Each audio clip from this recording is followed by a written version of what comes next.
Hey everyone, welcome to Firescale Audiobooks. If you enjoy the audiobooks, don't forget to subscribe to the channel. If you'd like to support us further, consider becoming a Patreon member. As a member, you'll gain the ability to request the next part of a novel audiobook I've uploaded, depending on your Patreon tier. Elijah heaved a rock above his head, pushing as high as he could. As soon as his elbows locked out, he dropped it back to the ground.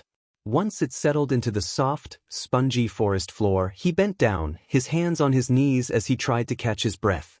If he'd had to guess, the rock weighed somewhere around 150 pounds. Maybe 200, depending on the density. Lifting that kind of weight might not have seemed all that impressive, but given his relatively small size, he was satisfied with the results of his training. Once he'd passed into double digits with his strength and constitution attributes, he'd been forced to expand upon his normal workout routine. Before, he'd relied on something he referred to as wilderness CrossFit, which included lots of calisthenics and endurance training, but now, if he wanted to push his limits, he needed to lift increasingly heavy things. And considering there were no weight sets of exercise machines lying around, he was forced to use the abundant rocks he found on the shore of his island. Even so, over the past 3 weeks since he'd closed the minor dimensional rift, he'd made no verifiable progress in his attributes. And he was beginning to think that he never would, not using his free points in the endeavor, at least. Still, even though he didn't expect to see anything, he opened his status. Elijah Hart, level archetype, Druid, class, not applicable. Specialization, not applicable. Alignment, not applicable. Strength, 11. Dexterity, 10. Constitution, 11. 15. Regeneration, 13. Movement, nature, cultivation, body, formed, neophyte. The moment he saw that he'd gained a point in strength, Elijah pumped his fist in the air and let out an inarticulate yell of satisfaction. It wasn't much, and he didn't think 1 point of strength would even be noticeable. However, the fact that he could still train his attributes meant that he had another path he could follow. So, when he headed back to the grove, he was in understandably high spirits that were buoyed even further when he saw that Nerthus was awake. "Awake?" Elijah said as he approached the ancestral tree. "I do not sleep. I must go dormant while I process the ambient Ethera I absorb." "Sounds like sleep to me," Elijah responded. "But call it what you want." "Pardon, but you seem to be in high spirits." "May I ask why?" asked the tree spirit, who was sitting on the tree's lowest branch, swinging his root-like legs back and forth. Elijah shrugged, then answered, "I just found out that I can continue to gain attribute points with training." "Of course you can." "You knew." "I did. Do not rely on it, though," Nerthus advised. "The higher you climb, the more effort it will take to gain even 1 attribute point." Elijah sat on the mossy ground and leaned back on his hands. As he did so, he embraced the Ethera in his core, channeled it through his soul, and empowered touch of nature. The healing power of the spell washed through him, soothing the fatigue of his workout. So long as he only wanted to suffuse his body with formless healing, the spell was almost autonomous, and it didn't require much thought after activation. However, if he needed to heal a specific injury, he'd need to focus. How do they work, anyway? The attribute points. I mean, what is the relative value of 1 point? He asked. He'd already surmised that 10 points seemed to be the natural peak of human ability. However, gaining his 11th point in strength didn't seem to push him into superhuman levels. Nerthus answered, "At 10, you are indeed at the peak of your race's normal potential. That is not to say that some members of your race haven't already exceeded that potential. They undoubtedly have. It is just exceedingly rare. In any case, your gains will continue at the same rate with each additional attribute point. However, you must understand that it is all relative." That made some sense to Elijah. When he had first washed ashore, gaining a single point in strength was an enormous boon. But even if each subsequent point meant the same gains, the increase wasn't as dramatic. "I get it," he said. "When you can only lift 40 pounds, suddenly being able to lift 20 more seems a lot bigger than if you started at 200. The gains are the same, but relatively speaking, one represents a 50% increase while the other is only like 10%. Just so. So, Elijah reasoned he wouldn't be throwing cars like a comic book superhero anytime soon. Disappointing, but it was also somewhat comforting. After all, he hadn't forgotten those people at the top of the leaderboard. If the gains were percentage-based, he'd have no chance of standing up to any of them. But if each point defined a specific value, he wasn't quite as far behind as he'd thought. Still, some of the people on the ladder were closing in on level 30, which meant that they probably had more than 40 more attribute points to work with. If someone went all in one attribute, the results could be dramatic. He said as much to Nerthus, ending with, "If I run into someone who spent all their points in strength, I won't stand a chance." "You will be less disadvantaged than you believe," Nerthus stated. Without constitution, they will quickly run out of energy. Without dexterity, they will have no control. And without Ethera or regeneration, their spells, techniques, and abilities will be limited in scope. You're saying a well-rounded approach is better than specialization. For you, if you had allies, that would not be the case. Once you choose your class and specialization, your attribute allocation will become more specialized. Elijah wanted to ask for further explanation, but he knew it would do no good. The tree spirit's restrictions had eased somewhat since Elijah had bonded with the grove, but Nerthus was still limited as to what he could reveal. Frustratingly, classes and specializations fell under the umbrella of taboo topics, and no matter how often Elijah asked, Nerthus steadfastly refused to reveal any details. Soon enough, Nerthus retreated back into the ancestral tree, citing a need to rest, which was just as well, because Elijah had plenty of tasks he still needed to accomplish. So, after Touch of Nature had renewed his body, he spent a couple of hours working on his garden. The berry bushes had already borne fruit, proving the value of nature's bounty. So, he doubled down, and over the past week, he'd expanded the garden. Hopefully, his efforts would be rewarded. As he sat between the bushes, he glanced toward the 3 trees that would eventually become his home. Already, they'd twisted together so thoroughly that he had trouble telling where one ended and the others began. More, the branches had begun to grow outward in what Nerthus assured him would become the floor of his new home. He couldn't wait for it to be finished. Since spring had come, sleeping outside wasn't as torturous as it had been in winter, but Elijah still found himself missing a roof over his head, especially when it rained, which was a fairly frequent occurrence. After he was satisfied that his garden was well saturated with his Ethera, Elijah gathered his fishing equipment and woven baskets and headed toward his fishing hole. With the onset of spring, the fish had come back to shallower waters, and he intended to supplement his diet accordingly. But as he drew closer to the shore, his calm day was interrupted by the sound of agonized screaming. Elijah reacted on instinct, sprinting through the forest until he came to the rocky shoreline where he saw a battle playing out. On one side were a trio of short figures, what looked like a gnome, dwarf, and a green-skinned goblin. And on the other was the panther. The gnome darted toward the panther, a pair of daggers in hand. She moved so quickly that Elijah could scarcely track her movements. To him, she looked like a blur as she crashed into the panther, where she repeatedly stabbed the big cat in the ribs. Before it could react, she dashed away. A second later, the dwarf rammed his shield into the panther's face, sending it staggering backward. But the panther was only stunned for a brief moment before it pounced on the dwarf. The dwarf raised its shield, shouted something unintelligible, and a second later, a translucent half-dome manifested before him. The panther crashed into it, and with the sound of breaking glass, the half-dome shattered into 1,000,000 pieces. Each piece honed in on the panther, cutting into its glossy black hide and sending gouts of blood splattering across the rocky shore. But the cat paid its injuries no mind, and only an instant later, it raked its claws across the dwarf's face. Meanwhile, the gnome had returned to stab the distracted cat a dozen times in the space of a single second before springing backwards in an acrobatic flip. The retreat was just in time to avoid the panther's reprisal, and when it tried to attack the gnome, its claws found nothing but air. The moment it turned, the wounded dwarf slammed his shield into the panther's side, sending it skidding across the rocks. Meanwhile, the third member of the party raised a shining staff into the sky, and a beam of light descended upon the dwarf. Elijah gaped as he saw the dwarf's wounds heal in seconds. The cat recovered from the dwarf's shield slam and, demonstrating an intelligence no animal should have, pounced on the healer. However, when the panther drew close to the goblin, it found that the dwarf had somehow interposed himself between the two. It was as if he'd simply teleported between them, and as a result, the cat once again took a shield to its face.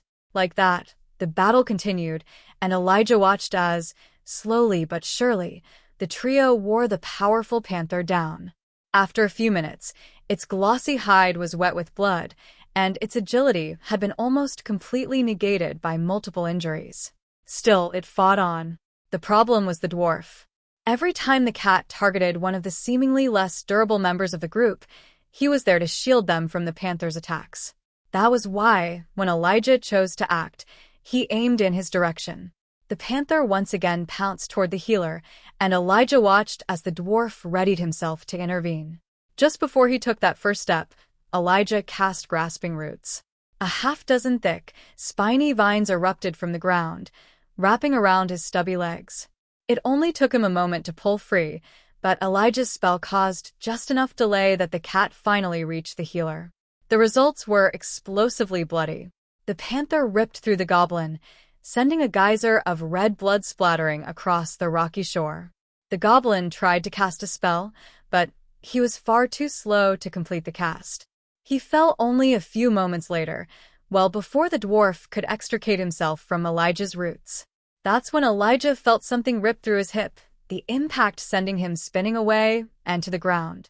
As he skidded to a stop, he saw the gnome standing over him, a murderous gleam in her abnormally huge eyes. She stalked forward, absently twirling a wicked set of daggers as she spat. "You'll pay for that, human." Elijah tried to clamber to his feet, but she dashed forward, peppering him with wounds as she stabbed him a half-dozen times in the space of an instant.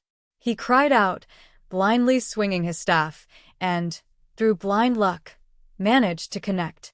The gnome, who was barely the size of a pre-adolescent child, went staggering to the side.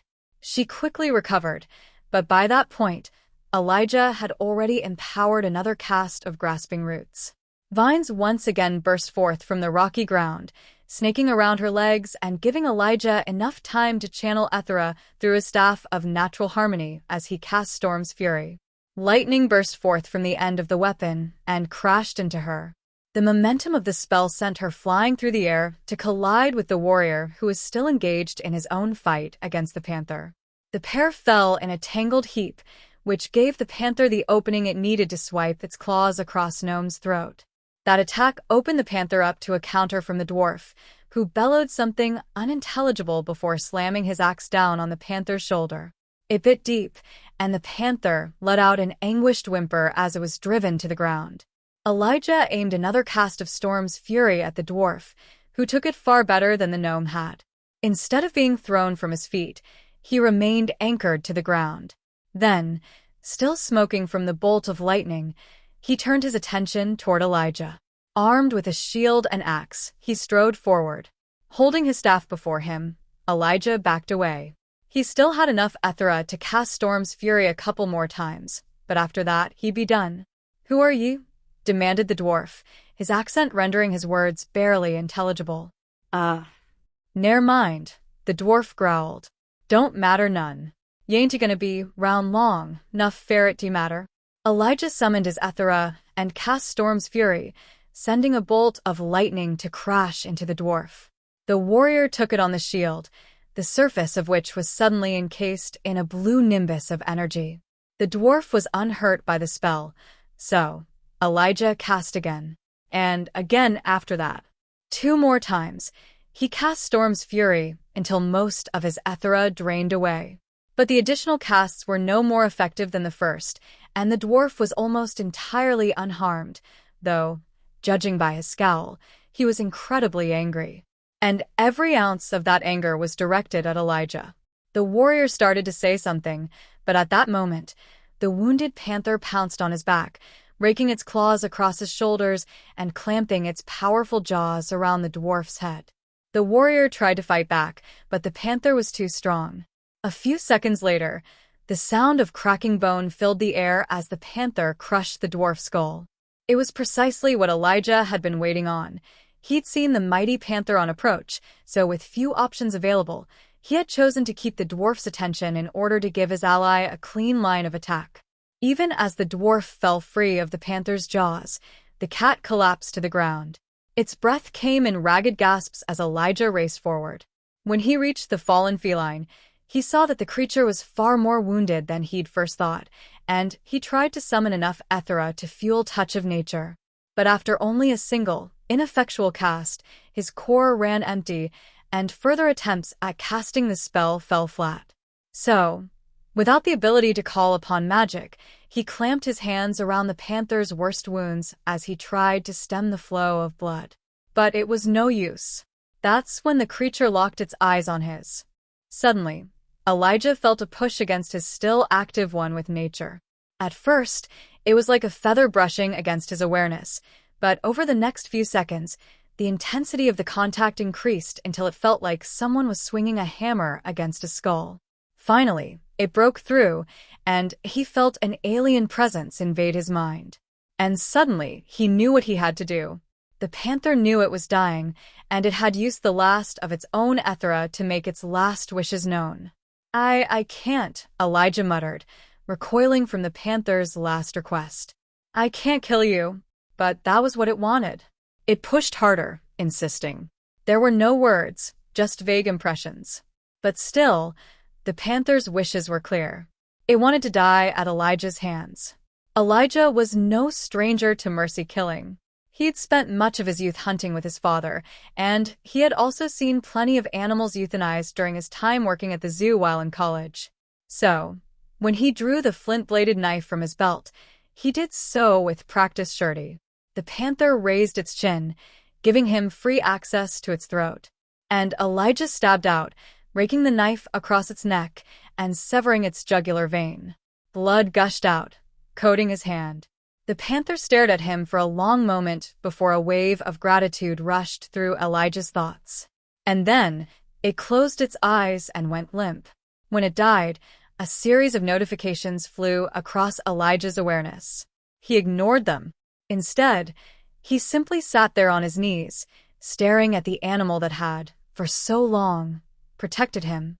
As Elijah knelt on the beach, he stared at the slain panther. But he didn't really see it. Instead, all he saw was what he'd just done. Strangely, he didn't feel the least bit guilty about the people he'd helped kill. They were invaders and defilers, and if he wanted to protect his island and the grove, killing them was necessary. However, he couldn't help but keenly feel the loss of the panther who had, on more than one occasion, saved his life. Was it silly to mourn the loss of a wild animal that, at any point, might have killed him? Maybe. But in those last moments, he had seen the creature's mind. He'd felt its soul. And in doing so, he'd forged a brief connection. Perhaps he was simply anthropomorphizing an animal, but as he looked at the panther, he felt a kinship that, in the end, had been reciprocated. Until that moment, he hadn't realized just how much he'd leaned on the big cat's presence. Sure, it wasn't precisely a companion, but it had been with him since the very beginning. They had protected one another. And now it was dead. It took Elijah a long time to get past the poignant stabs of grief racing through his mind, but eventually, he forced himself to stand. As he did so, he felt a bolt of agony carve itself through his torso, and he realized that he'd been ignoring a serious wound in his side. Thankfully, his ill-advised moment of grief had given his Ethera the chance to regenerate, so he was free to use Touch of Nature to heal the injury, at least enough to ensure his survival. He did so, and the wound stopped bleeding. It would take a few more casts to completely heal himself, but he didn't have the Ethera to power such an effort. Clutching his staff, he turned his attention to the three bodies. They had all been mauled beyond recognition, so Elijah didn't see much point in truly examining them. However, he wasn't above looting their corpses. For months, he'd been making do with homemade tools, so he was more than willing to plunder whatever valuables they had on them. Of course, making that decision and actually following through with it were two very different things. While he might have been fine with killing the intruders, the process of rifling through the pockets of a bunch of corpses was a grim one, and by the time he'd finished, he'd emptied the contents of his stomach more than once. But the rewards, he thought, were worth that discomfort. Glancing at the panther's corpse, he amended that thought. He'd have given everything if the panther could have survived just a little longer. But that wasn't how things had turned out. Not before whatever had transformed the world, and certainly not after. If he could soldier on through the deaths of his parents, he'd get through the loss of the panther. To distract himself, he took stock of his looted treasures, which consisted of a couple of leather pouches, the dwarf's axe, 2 high-quality steel daggers, and the warrior's shield. None of the goblin healer's possessions had survived the panther's mauling intact, though Elijah took the time to remove his robes. He did the same with the other 2 invaders' clothing, which gave him plenty of material. It was all too small to fit him, so he had no idea what he intended to do with it, but surviving in the wilderness was about resourcefulness. And he wasn't going to turn down a ready source of good cloth. The same could be said for the rest of their attire, and he picked up a couple of leather belts as well.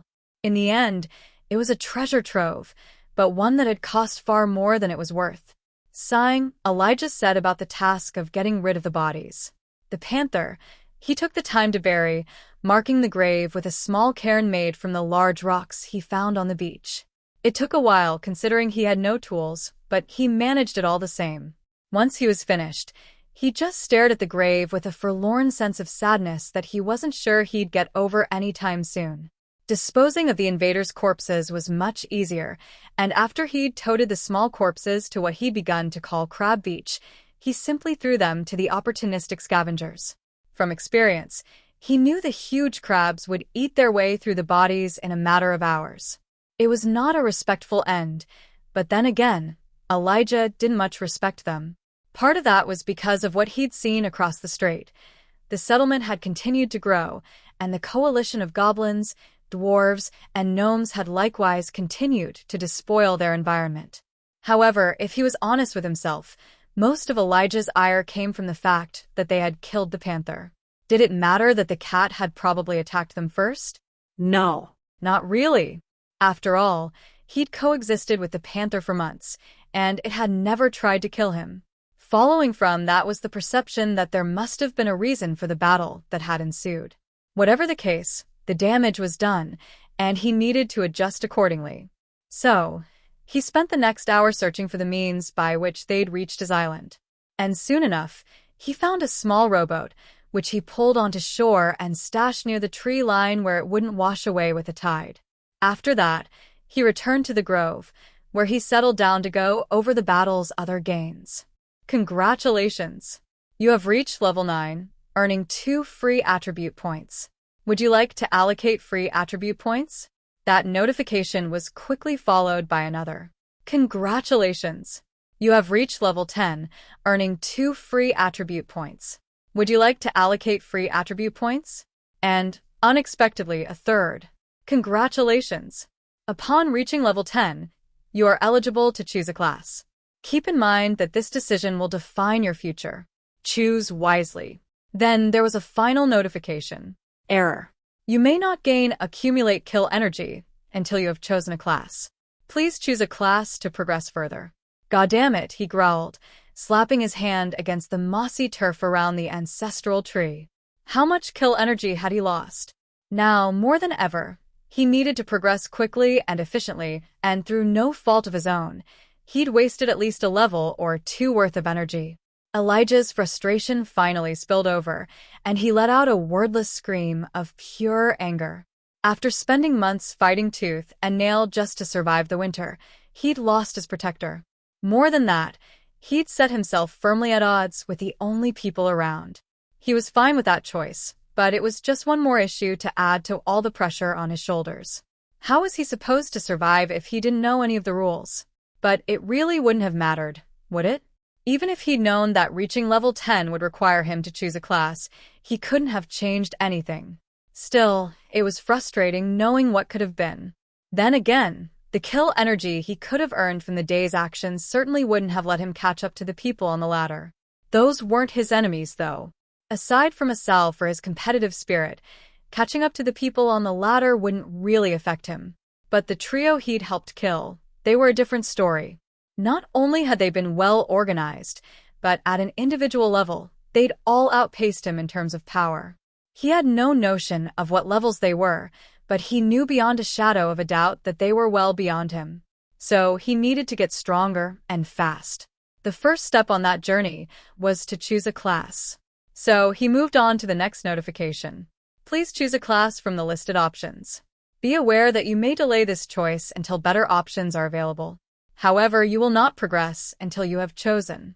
If his need to progress wasn't so urgent, Elijah might have taken the system up on that opportunity. The idea of getting better choices was certainly attractive enough to delay his own development. However, the looming threat of the settlement across the strait made it an impossibility. Further restricting his choices was the reality that, without the panther, his island had just gotten a lot more dangerous. After all, he'd seen the evidence of the cat's efforts every time he'd stumbled across one of the Vox bodies. Now, without the panther patrolling the island, the responsibility for keeping it clear of the detestable creatures was left to him. So, Elijah moved on to his choices, the first of which both excited and terrified him. Class: Animist.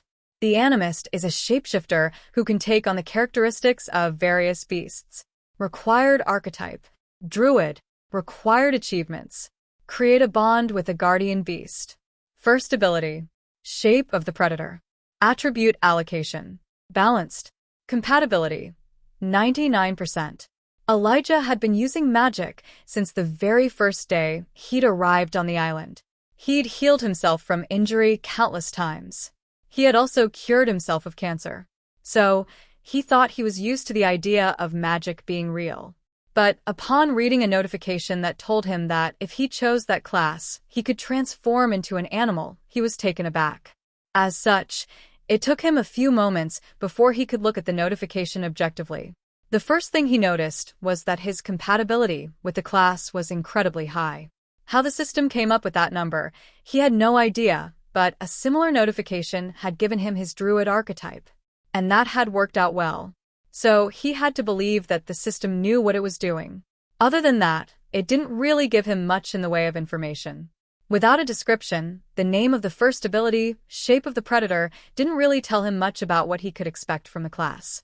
However, he did note that the attribute allocation was supposed to be balanced, whatever that meant. He reread the description a few more times before moving on to the next class's notification. Class: Fury. The Fury is a spellcaster who harnesses the power of nature for offensive effect. Required archetype: Druid. Required achievements: kill 10 creatures of a higher level with offensive spells. First ability: Cyclone. Attribute allocation: Ethera, regeneration. Compatibility: 88%. The description for the Fury was a little more informative than the one for the Animist, and Elijah took it to mean that the class would give him more spells like Storm's Fury. The attribute allocation seemed to support that notion. Certainly, the idea of being a nature wizard had a certain appeal. However, his recent fight against the trio of invaders gave him some insight into what that might mean for his future. Seeing the panther rip through the healers so easily had certainly left a mark on his mind. If he chose to become a Fury, would that happen to him? The goblin healer had been very effective, so long as he'd had someone to protect him, but the moment he hadn't, the panther had ripped him apart without issue. And Elijah didn't have some shield-bearing warrior to protect him. He was all alone, which meant that choosing the path of a dedicated spellcaster seemed like it might be the wrong way to go. But then, again, he kept going back to the listed ability Cyclone. He'd seen the aftermath of plenty of tornadoes. What if that spell would let him summon something like that? The settlement across the strait would be gone in an instant. Shaking his head, Elijah moved on to the final choice. Class: Nurturer. The Nurturer is a spellcaster who harnesses the power of renewal to promote growth and healing. Required archetype: Druid. Required achievements: completely heal a higher-level entity from near death. First ability: Flower of Regrowth. Attribute allocation: Ethera, regeneration. Compatibility: 72%. The moment Elijah read the name of the class, he knew what was in store, and the description did nothing to change his mind. It was a healer, not unlike the one he'd just watched die. Perhaps there was more to it than that. In fact, he was certain that would be the case, but it was similar enough that he didn't have to think about it too much before he rejected the class. If he wasn't stuck on a deserted island with dangers all around him, Elijah would have probably picked the Nurturer as his class.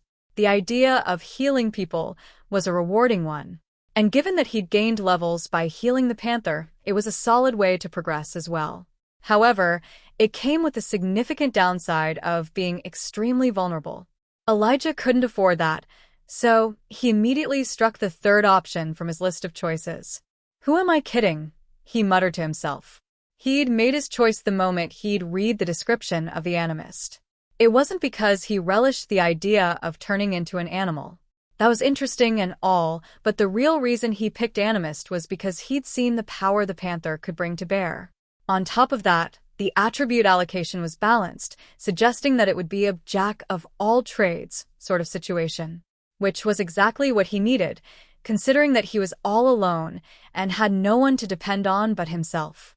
So, without further deliberation, he chose his class. "You have chosen to become an animist, Druid archetype." A few more notifications popped up, but Elijah ignored them.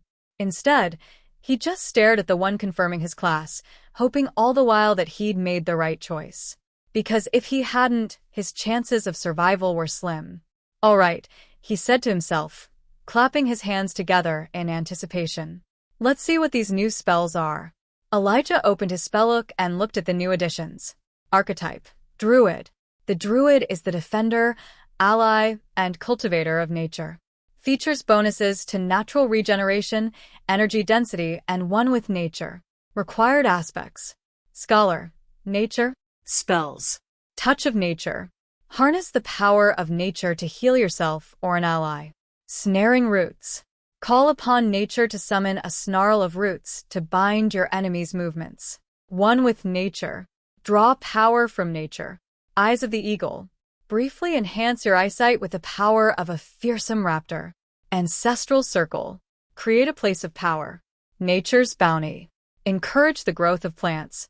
Storm's fury. Call forth the power of a storm and harness its might. Essence of the boar.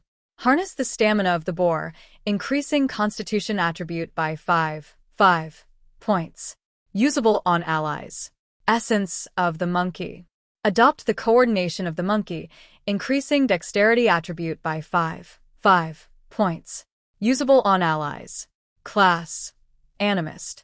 The Animist is a shapeshifter who can take on the characteristics of various beasts. Shape of the predator. Take on the shape of a mighty hunter, vastly increasing your dexterity and strength attributes and giving a minor increase to constitution. Spellcasting is suspended while Shape of the Predator is active. Despite the lingering feelings of sadness, a sense of excitement washed over Elijah when he saw his new spells. Essence of the Boar and Essence of the Monkey were both impressive enough, but his eyes were immediately drawn to Shape of the Predator. Still, he forced himself to focus on what he considered the more mundane spells. Essence of the Boar would increase his Constitution attribute by 5 points, while Essence of the Monkey would serve to do the same for his Dexterity attribute. The real question was whether he could keep them both active at the same time. Before, he'd been able to intuit that keeping one with nature active was the limit of his current abilities, but now that he'd gained a class, or maybe it was because he'd gotten a couple of levels, he felt that those limits had been expanded. So, without further ado, he cast Essence of the Boar. He immediately felt the effects as his fatigue washed away. Sure enough, when he opened his status, he saw that his attributes had increased according to the spell's description. That success prompted him to cast Essence of the Monkey as well. However, that was when he got the first disappointment. He couldn't keep one with nature, Essence of the Boar, and Essence of the Monkey active at the same time. 2 seemed to be the limit, which presented something of a conundrum. Both Essence of the Boar and Essence of the Monkey gave quantifiable increases, while one with nature was a bit more nebulous.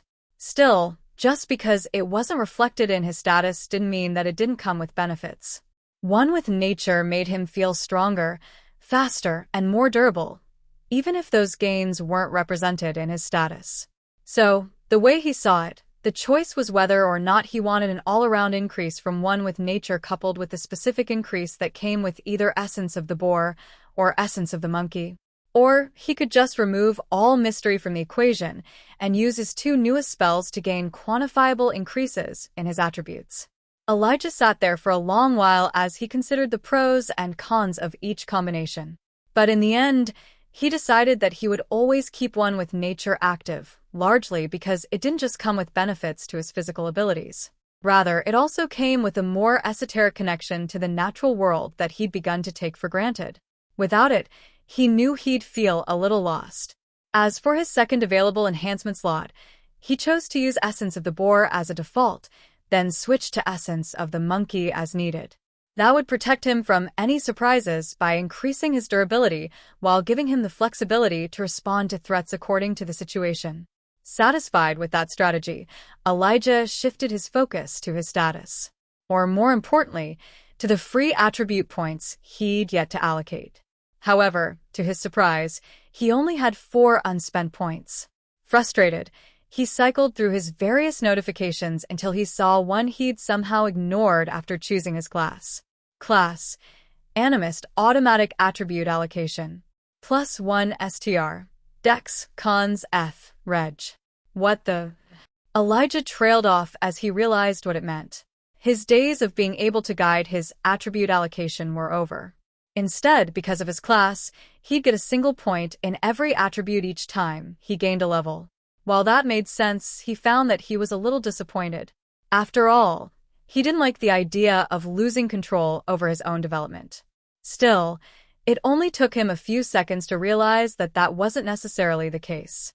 When he'd closed the minor dimensional rift, he'd been awarded 3 free attribute points. So, if he wanted to keep a handle on his own progression, he would need to continue to do those sorts of things.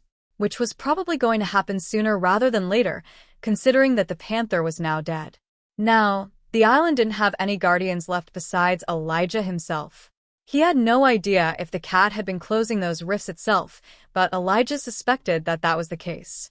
Suddenly, he started to realize that his progression had just become far more important than ever before. He needed levels as well as the attributes and additional spells that would come with them. Otherwise, he was going to be overrun by the Vox, the invaders from across the strait, or both. First, though, he needed to allocate his 4 free attribute points. To him, it felt like an easy decision. He had the means to augment his physical attributes, either directly via Essence of the Boar and Monkey, or indirectly, by keeping one with nature active. And it stood to reason that, as he leveled, he'd gain more enhancement slots as well as the spells to increase his other attributes. But so far, his limiting factor had been Ethera. There was an argument to be made that regeneration was just as valuable, but Elijah found himself discounting that line of thinking.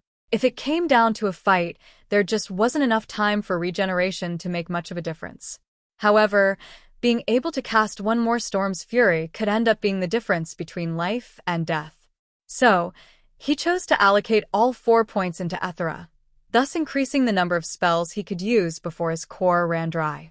Name: Elijah Hart. Level: 10. Archetype: Druid. Class: Animist. Specialization: not applicable. Alignment: not applicable. Strength: 12. Dexterity: 11. Constitution: 12. Ethera: 20. Regeneration: 14. Attunement: Nature. Cultivation: Body. Core: Mind. Soul: Wood. Unformed: Opal. Neophyte: Looking at his status, Elijah felt a deep sense of pride. It felt like an eternity had passed since he'd washed ashore, and in that time, he'd been entirely remade. Certainly, he was still a long way from the superhuman levels that he'd imagined when he'd first accepted that magic was part of his new reality, but he was well on his way. After letting a long sigh, he moved his focus to the most important item on his list. He opened the spell's description. Shape of the Predator. Archetype: Druid. Class: Animist. Level: 10. Take on the shape of a mighty hunter, Mist Panther, vastly increasing your dexterity and strength attributes and giving a minor increase to constitution. Spellcasting is suspended while Shape of the Predator is active. Contagion. Physical attacks made while in predator form also inflict a minor infection. Wow, Elijah breathed as he read the description. He would have been happy with the transformation alone, so he was ecstatic to find that another ability was included. He didn't know if it was just a characteristic of being a Mist Panther or if it was awarded as part of his Animus class progression, but he figured that time would answer that question. For now, he was eager to finally use the spell that he expected to define his class going forward. So, without further ado, he stood, then dragged Ethera from his core while focusing on shape of the predator. By that point, he'd recovered all of his Ethera, so his core was entirely full. However, the moment he cast the spell, that changed. His Ethera rushed out of him in a tidal wave, draining every last ounce of the energy and leaving it absolutely bare. However, Elijah barely noticed the headache that inevitably followed. Instead, he was entirely focused on the transformation that came soon after. Unlike what he might have expected, it didn't hurt, nor was it pleasant. It was just odd, feeling his bones rearrange themselves. He fell to all fours as his body continued to change. His organs shifted, his muscles reformed, and midnight sprouted all over his body. And after about 30 seconds, the transformation finished. The moment it did, Elijah was overwhelmed by his own senses. He could smell everything. The small animals who made their home in the glade, the nearby bushes of his garden, the tree itself. He even smelled an acrid scent that he immediately interpreted as belonging to his human body. But it wasn't just his sense of smell that had been enhanced. He also heard things he never knew were even there. The slight chitter of a squirrel that was at least 100 yards away. The flap of a bird's wings. The scurrying insects underground. It was everything Elijah could do not to lose himself amidst the cavalcade of sensory input. His vision and sense of touch had been affected as well, though not to the degree that his sense of smell and hearing had been enhanced. He collapsed to his stomach, burying his face between his paws as he struggled to adapt. If he hadn't already experienced something similar when he'd cultivated his neophyte soul, he never would have been able to endure it. However, because he'd done so, it only took him a few hours to come to terms with his new, much stronger senses.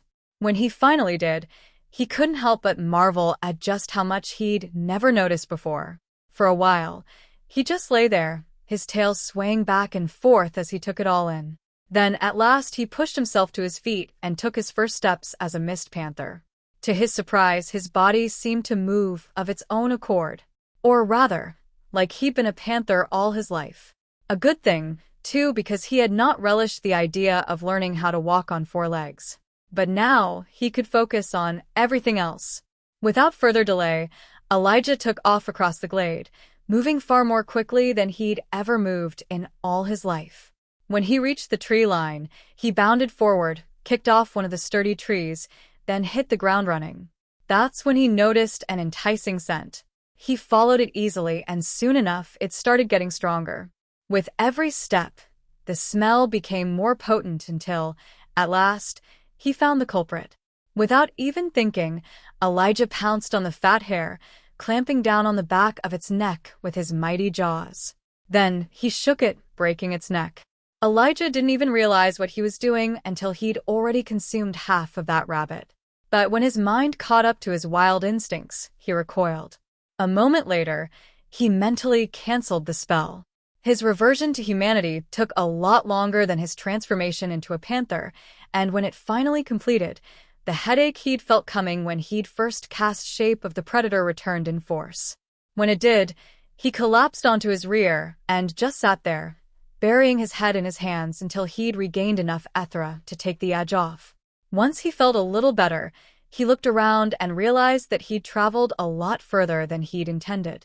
As a Mist Panther, he'd moved so quickly, and his mind had focused in on stalking the rabbit so thoroughly that he had completely lost track of anything else. That would be a danger he'd have to mitigate in the future.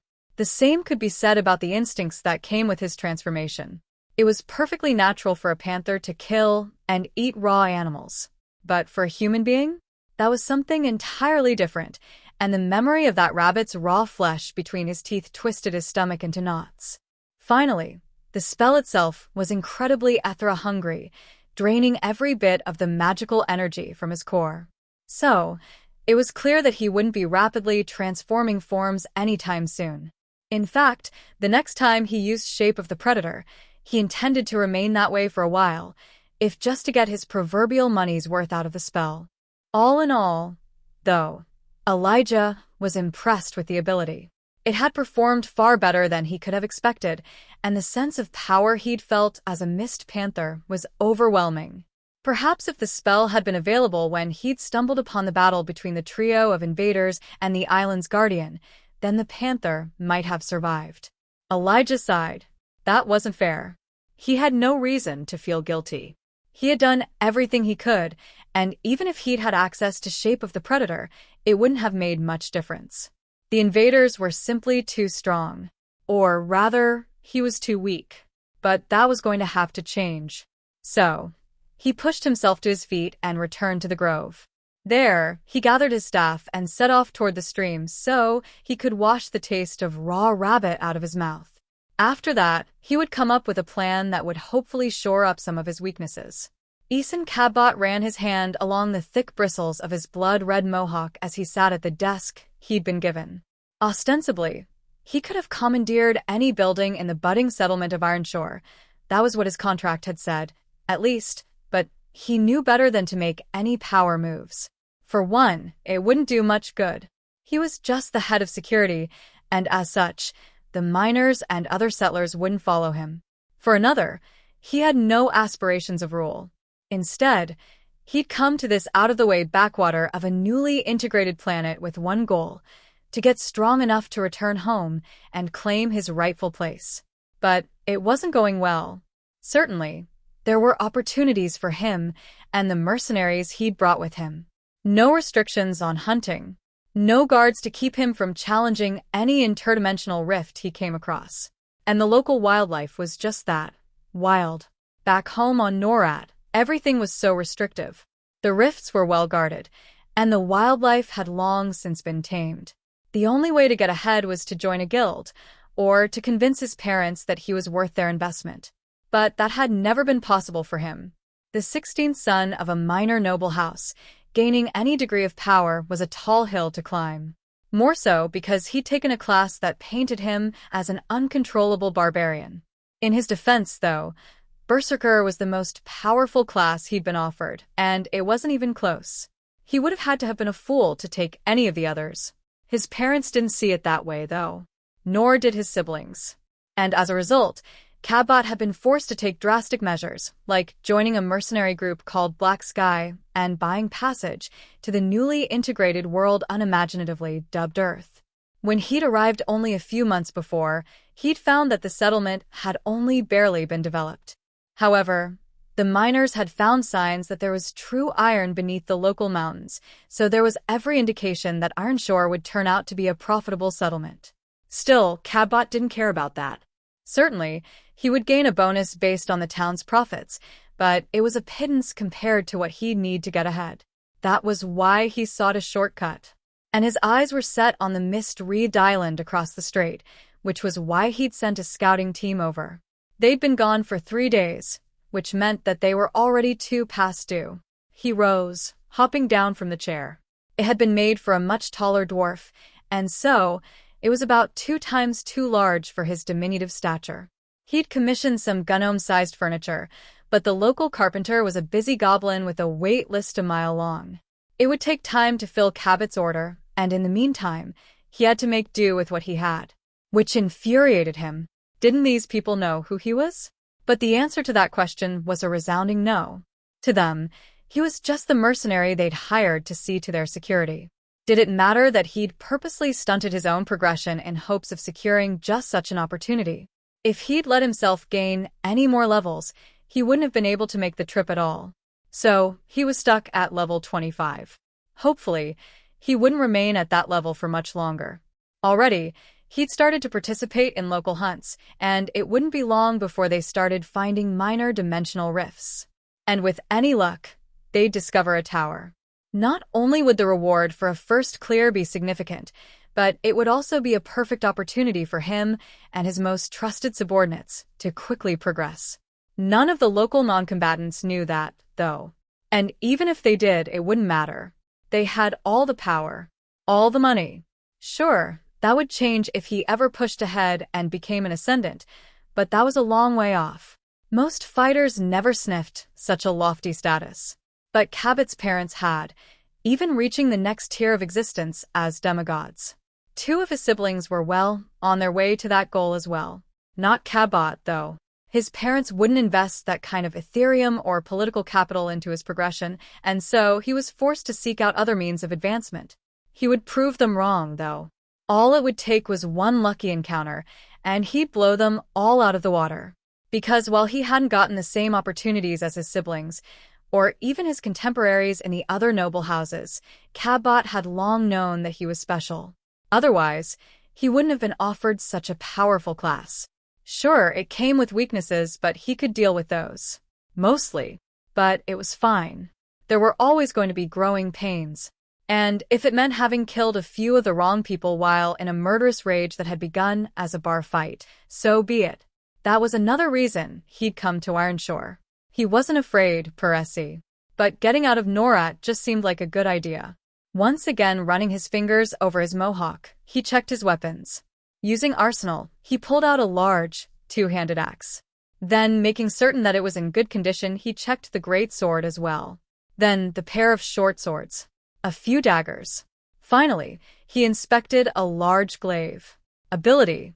Arsenal. Store weapons in an extra-dimensional space. Limited to unranked items.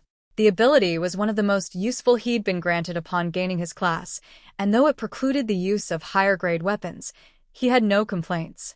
Likely, that was because he couldn't afford anything better than crude items for now, and those weren't enough better than peak unranked items to matter. Sure, they were usually much more durable, but with Arsenal, losing out on a little durability wasn't the detriment it otherwise would be. After all, if he destroyed one weapon, he could almost always just summon another. After checking his weaponry, he crossed the small room. It really wasn't much bigger than a closet, which was something that would have to change, and soon, and left his office behind. When he did, he immediately stepped into a mud puddle. Grimacing, he looked down at this boot. Like its partner, it was a crude grade item, but it had still been expensive. Besides, would it have killed Ramek to pave the roads? That seemed like a minimal level of development. The goblin who ran the town, though, clearly had other things on his mind, because the settlement was still little more than a few hastily thrown-together buildings and an imported branch. Disgusted, Cabot hopped over the mud puddle, then strode down the street. He had to avoid a few carts along the way, but miraculously, he managed to avoid any more accidents as he trekked across Ironshore. Eventually, he reached the expansive barracks and went inside. The front of the building was a tavern that a group of mercenaries ran during their off time. Cabot didn't mind the split focus, mostly because they'd paid for the privilege. It wasn't much of an income stream, just a few copper Ethereum a week at present, but it didn't require any effort on his part. And over time, it would start to add up. In any case, it was the only place in town to get a decent glass of gnomish whiskey. As tempting as that was, Cabot resisted the urge as he passed through the tavern, called the Slow Dwarf, and entered the actual barracks. The room was long and lined with 2 rows of beds, each equipped with a sturdy footlocker and a cabinet for the mercenaries' other belongings. By no stretch of the imagination was it glamorous, but it was also temporary. As the town grew, the mercenaries would be given land and materials to have their own homes built.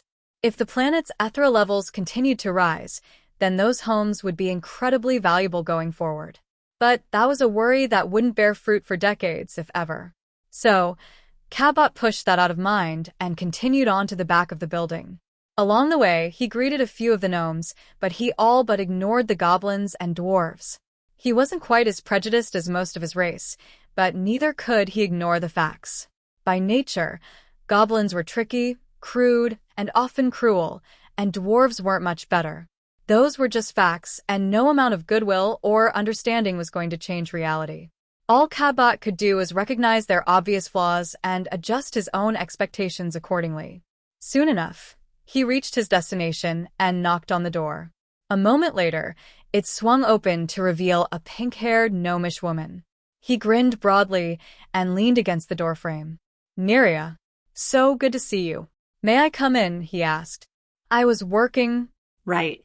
"That's what this is about," he said, pushing past her.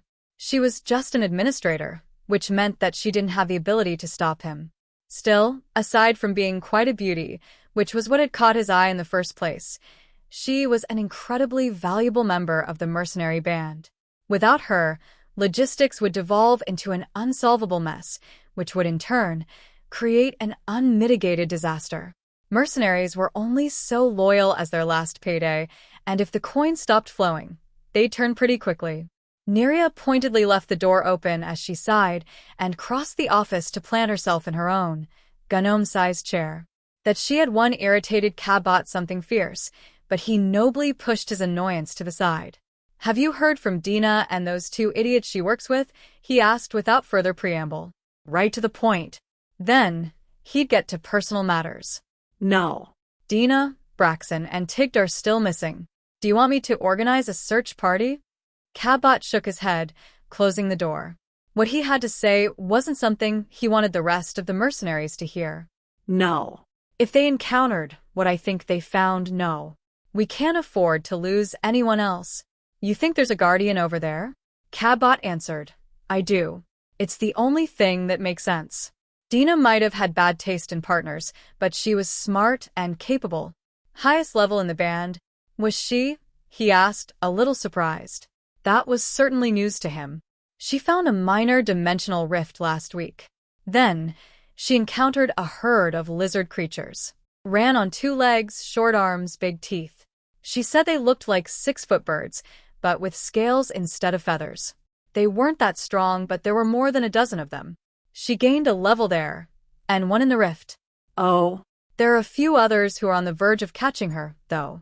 "Well, now that she's missing," Cabot said, "whatever's over there must be strong. If it took out 3 of our higher-leveled fighters. If we go over there, we need to go in force. And we're not ready for that yet." "When will we be?" she asked, drumming her fingers on the desk. He sighed. That was certainly a good question, and one he couldn't really answer. The truth was that, though the presence of a guardian meant that there was probably some potent natural treasure on that island, they were ill-equipped to handle such a threat. Guardians weren't just powerful beasts. They were intelligent and cunning, and their sole purpose was to protect that natural treasure until it reached maturity. The World Tree permitted them to exceed the level restrictions imposed by the system, which meant that Cabot and his mercenaries would almost assuredly be unprepared to face such a creature. Dina and her 2 hangers-on had discovered that firsthand. Soon. "We just need to get stronger," he said. "Very well. What should I tell the others about Dina, Braxton, and Tigt?" "They were popular, and their absence has already been noted. Tell them that they all received opportunities to go home," Cabot stated. "Lie? Of course. To do otherwise would only invite a response. They'll go over to that island, and they'll die just like Dina and those other 2 idiots. If you think about it, we're saving lives," he said smoothly. She thought about it for a moment, then said, "Very well. Now that business is done, perhaps you would like to accompany me?" "My apologies, Captain, but I have a good deal of work to do. We will have to do it another day." Cabot ground his teeth together, then once again ran his hand over his bristly mohawk. Then he forced a smile he didn't feel before saying, "All right then. I'll hold you to that." Without anything else, he turned, opened the door, then strode away. However, he did hear something that sounded very much like asshole coming from the office he'd just left behind. Clearly, he'd misheard, though. Right. Obviously. Carmen stood in front of her forge, staring at the flames. She had built the thing herself, and to exacting specifications. However, she knew just how much room there was for improvement. Still, as she walked around it and inspected the brickwork, she was more than happy with the results. The forge itself was a little more than waist-high, made of thick bricks she'd made herself using a local clay deposit she'd found near the lake. The process hadn't been as onerous as she'd expected, and it had been made even simpler via copious use of her archetype techniques. Idly, she inspected her technique list. Archetype, tradesman. A versatile crafter who can create a wide variety of goods. Required aspect. Scholar, magic.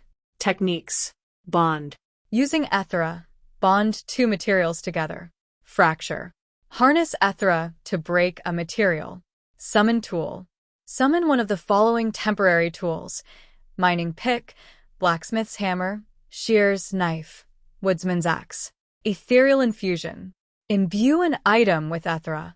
Minor enchantment. Imbue an item with the minor enchantment. Durability. Decontaminate. Remove contaminants from a raw material. Tradesman's appraisal. Gain basic information on your creation. Refine material. Enhance the basic properties of a material. Only usable on pure substances. Crafter's stamina. Gain 1 point of constitution per level. Resist fire. Enhance resistance to fire and heat. Shape. Reshape a material with raw Ethera. Meld metals. Create an alloy from two metals. Minor embellishment. Use a single embellishment to augment the grade of an unfinished item. Only usable on metallic weapons, armor, and tools. Archetype, tradesman.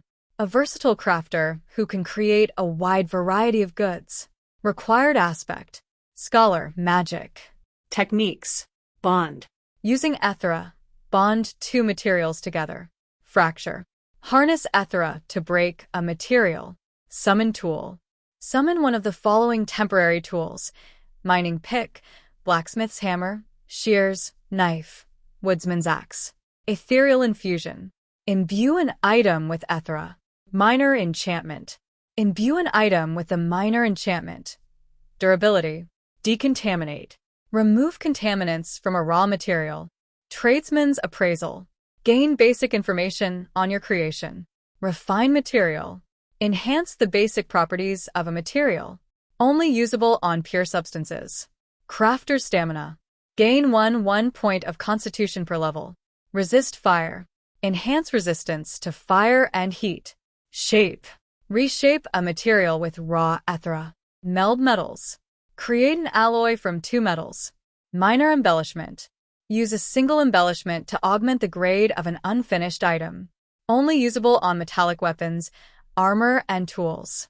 Her techniques were mostly self-explanatory, though a few bucked that trend. Specifically, ethereal infusion, minor enchantment, and minor embellishment had required a little experimentation. Now, though, she felt confident that she understood them well enough to attempt something special. And perhaps she would gain a level as well, which would be quite a feat as a blacksmith. She didn't gain experience like the people with combat classes. Instead, her progression was predictably rooted in crafting. However, she couldn't simply make the same things over and over again. If she took that route, any progress would take forever. No, if she wanted to keep pace with powerful combatants like Alyssa, she had to continuously create new and unique items. Which wasn't such an onerous task, considering that was the entire reason she'd taken the tradesman archetype to begin with. For her whole life, Carmen had been fascinated with the idea of making things with her own two hands, which was why she'd chosen to pursue her postgraduate work specializing in primitive skills. And while she'd only had a very basic interest in smithing, when the blacksmith class became available, it had felt like the best choice. In any case, it gave her the opportunity to help without putting herself at personal risk. It wasn't that she was a coward. She would fight if she needed to. But with Miguel depending on her, throwing herself into battle just wasn't a viable option. One parent taking that path was bad enough, and worry for Alyssa often kept her awake at night, but two was infinitely worse. God forbid Alyssa was killed, but if it happened, Carmen had a responsibility to continue on without her, if only for Miguel's sake. Besides, there was an argument to be made that, without the settlement's crafters, no one would have survived. Primitive though their situation was, at least they had shelter and equipment. Without those two things, few would have made it. Now, though, Carmen wanted to do something more than build a log cabin or craft a mundane iron weapon. Instead, she wanted to make something special. To that end, she gathered an old leaf spring she'd taken from one of the now useless cars in town. Though it was rusty, it was still good steel, which was what she needed for the project she had in mind. She thrust it into the forge, then worked the attached bellows as she waited for the metal to heat to the proper temperature. Slowly, the color changed. Starting at light yellow, it grew darker, progressing through a series of purples and blues on its way to a dark gray. That gray took on a red tint that gradually took over. When the metal became bright red, she knew it was ready to be manipulated. Using a pair of tongs, Carmen yanked it out of the forge, then placed the cherry red bar of steel on her anvil. She used summon tool, and an unadorned blacksmithing hammer weighing about 4 pounds appeared in her hand. It was a little on the heavier side for what she needed, but with her inflated strength, it felt almost too light. Still, when the heavy head fell on the bar of steel, the metal moved. Over and over, she hammered against the steel until she saw the color fading back to gray. When it did, she thrust the bar back into the forge and repeated the process. Gradually, the bar of steel took on the shape of a tapered, double-edged blade about a foot in length. Once Carmen had hammered out the basic form, she dismissed the blacksmithing hammer, only to use summon tool again. This time, she came up with a much lighter hammer. It took a bit of concentration to make such a change, but she'd mastered it soon after receiving the technique. Thus armed, she started working on the profile of the blade, hammering it into a sloped surface that would eventually become a sharp edge. Before the world's transformation, she would have done things slightly differently. But because of her techniques, Carmen could skip some steps, like building in a socket for the shaft she intended to attach. So, while the forging itself was slightly easier, the fact that she had to continuously use ethereal infusion, constantly bathing the piece in Ethera, made up for the decreased difficulty. Gradually, the spearhead took shape. If she'd only wanted to hammer out something that would meet the basic standard of effectiveness, she could have been finished in less than an hour. However, because she wanted to create something at the height of her abilities, she was forced to take her time. She fell into a rhythm, hammering until the metal cooled, thrusting it back into the forge, working the bellows until it got hot enough to move, then repeating the process over and over until, at last, she was satisfied with the shape. Then, Carmen got down to grinding. She would have preferred a belt sander, but due to the lack of availability and the fact that she hadn't had time to build one, Carmen was forced to do it the old-fashioned way. That meant repeatedly dragging the blade along the surface of a whetstone until the shape of the weapon was refined to her tastes. That took even longer than the forging process, but with ethereal infusion coursing through her, she fell into something akin to a meditative state. Hours passed, and the sun eventually set, but she kept going by the light of the moon. Each pass along the whetstone took the tiniest portion of metal with it until, just before dawn, she had achieved perfection. She looked up. The forge was still burning, but she didn't remember adding extra fuel. No one else was around, so she figured that she must have done it without thinking. In any case, the blade was finished, except for the heat treat, but that would come later. For now, she needed to work on the haft. For that, Carmen had chosen hickories she'd gathered from the local forest. But she wasn't just going to jam the two pieces together and call it a day. Instead, like she'd done with the steel, she'd used her decontaminate and refine material techniques to purify and enhance the wood. As a result, it was a good deal more durable than it would have otherwise been. After that, she used a combination of fracture and basic whittling skills to shape the raw limb. In the end, she came up with a 6-foot-long shaft that was about 3/4 of an inch wide. If the wood wasn't so durable, she would have gone slightly thicker, but because of her techniques, Carmen felt confident that it would survive just about any impact. And she had plans to enhance it further. Once the shaft was finished, Carmen set about heat-treating the blade. Normally, she would have preferred to use oil for the quench, but it wasn't as if she could run down to the local big-box store and buy a drum of quenching oil, so she was forced to use water, which was dangerous because it would cool the metal very quickly, and if there were any flaws in the blade, it stood the risk of shattering. But Carmen had prepared as well as she could, so she could only hope it was enough. With that in mind, she shoved the spearhead back into the forge, waited for it to reach critical temperature, then removed it. The moment it was out of the forge, she thrust it into a barrel of water she'd prepared. Steam billowed, but because of her resist fire ability, Carmen was unaffected. Regardless, she was too focused on what she heard to pay any attention to the steam. She listened, but when she heard no cracking sounds, she let out a sigh of relief. Still, after the blade had cooled, she inspected it closely, looking for any flaws. There were none. So, she was free to move on to the next step, which involved shoving the two pieces together, then using bond to meld them into one piece. If they were comprised of the same materials, it would have been simple. However, because the shaft was wood and the blade was high-carbon steel, it was a bit trickier. Still, Carmen had spent quite some time preparing for just that problem by melding a wide variety of materials together. The trick was focus and patience. If she tried to do it all at once, just using the bond technique without any direction, it would fail. But so long as she took her time, slowly guiding the two disparate materials into merging, it would create a seamless transition that was stronger than either of the individual materials. With well-practiced resolve, she did just that, directing tiny tendrils of metal and wood into a series of microscopic braids. She couldn't see them, but so long as she maintained her focus, she could feel them. At the same time, she never let ethereal infusion drop, which added some degree of difficulty, but would create much better results. In the end, it took another 4 or 5 hours before she finished the process. Once it was done, she sagged in exhaustion, both mental and physical. But she was only getting started. Sure, the spear was fine as it was. It would do the job. Yet it required 2 more steps before she could call it complete. First, though, Carmen needed some rest. She'd been at it for almost an entire day straight, and though her endurance was augmented by crafter's stamina, it could only do so much. So, she stashed the spear in a corner and headed home to eat and sleep. Fortunately, Alyssa had taken Miguel out into the wilderness, where she was teaching him the lessons her father had taught her. Hunting, fishing, tracking, all sorts of wilderness survival skills that were even more important now than they had been when she'd learned them. Her meal wasn't terribly satisfying. Just a hunk of bread, a few berries Alyssa had gathered, and some dried meat.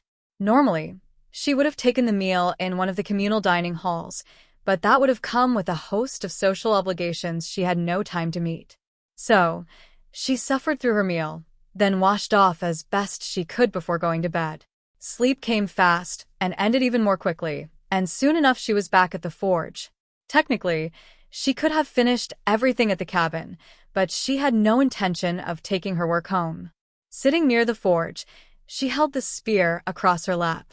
After spending quite some time inspecting it for any flaws she might have missed, she decided that its quality was good enough to take the next step. It wasn't perfect, but it was the best she could do. For now, she felt positive that, one day, she could make something far more impressive. After all, the crafting guides Alyssa had bought from the branch of the World Tree suggested the existence of rare, powerful materials.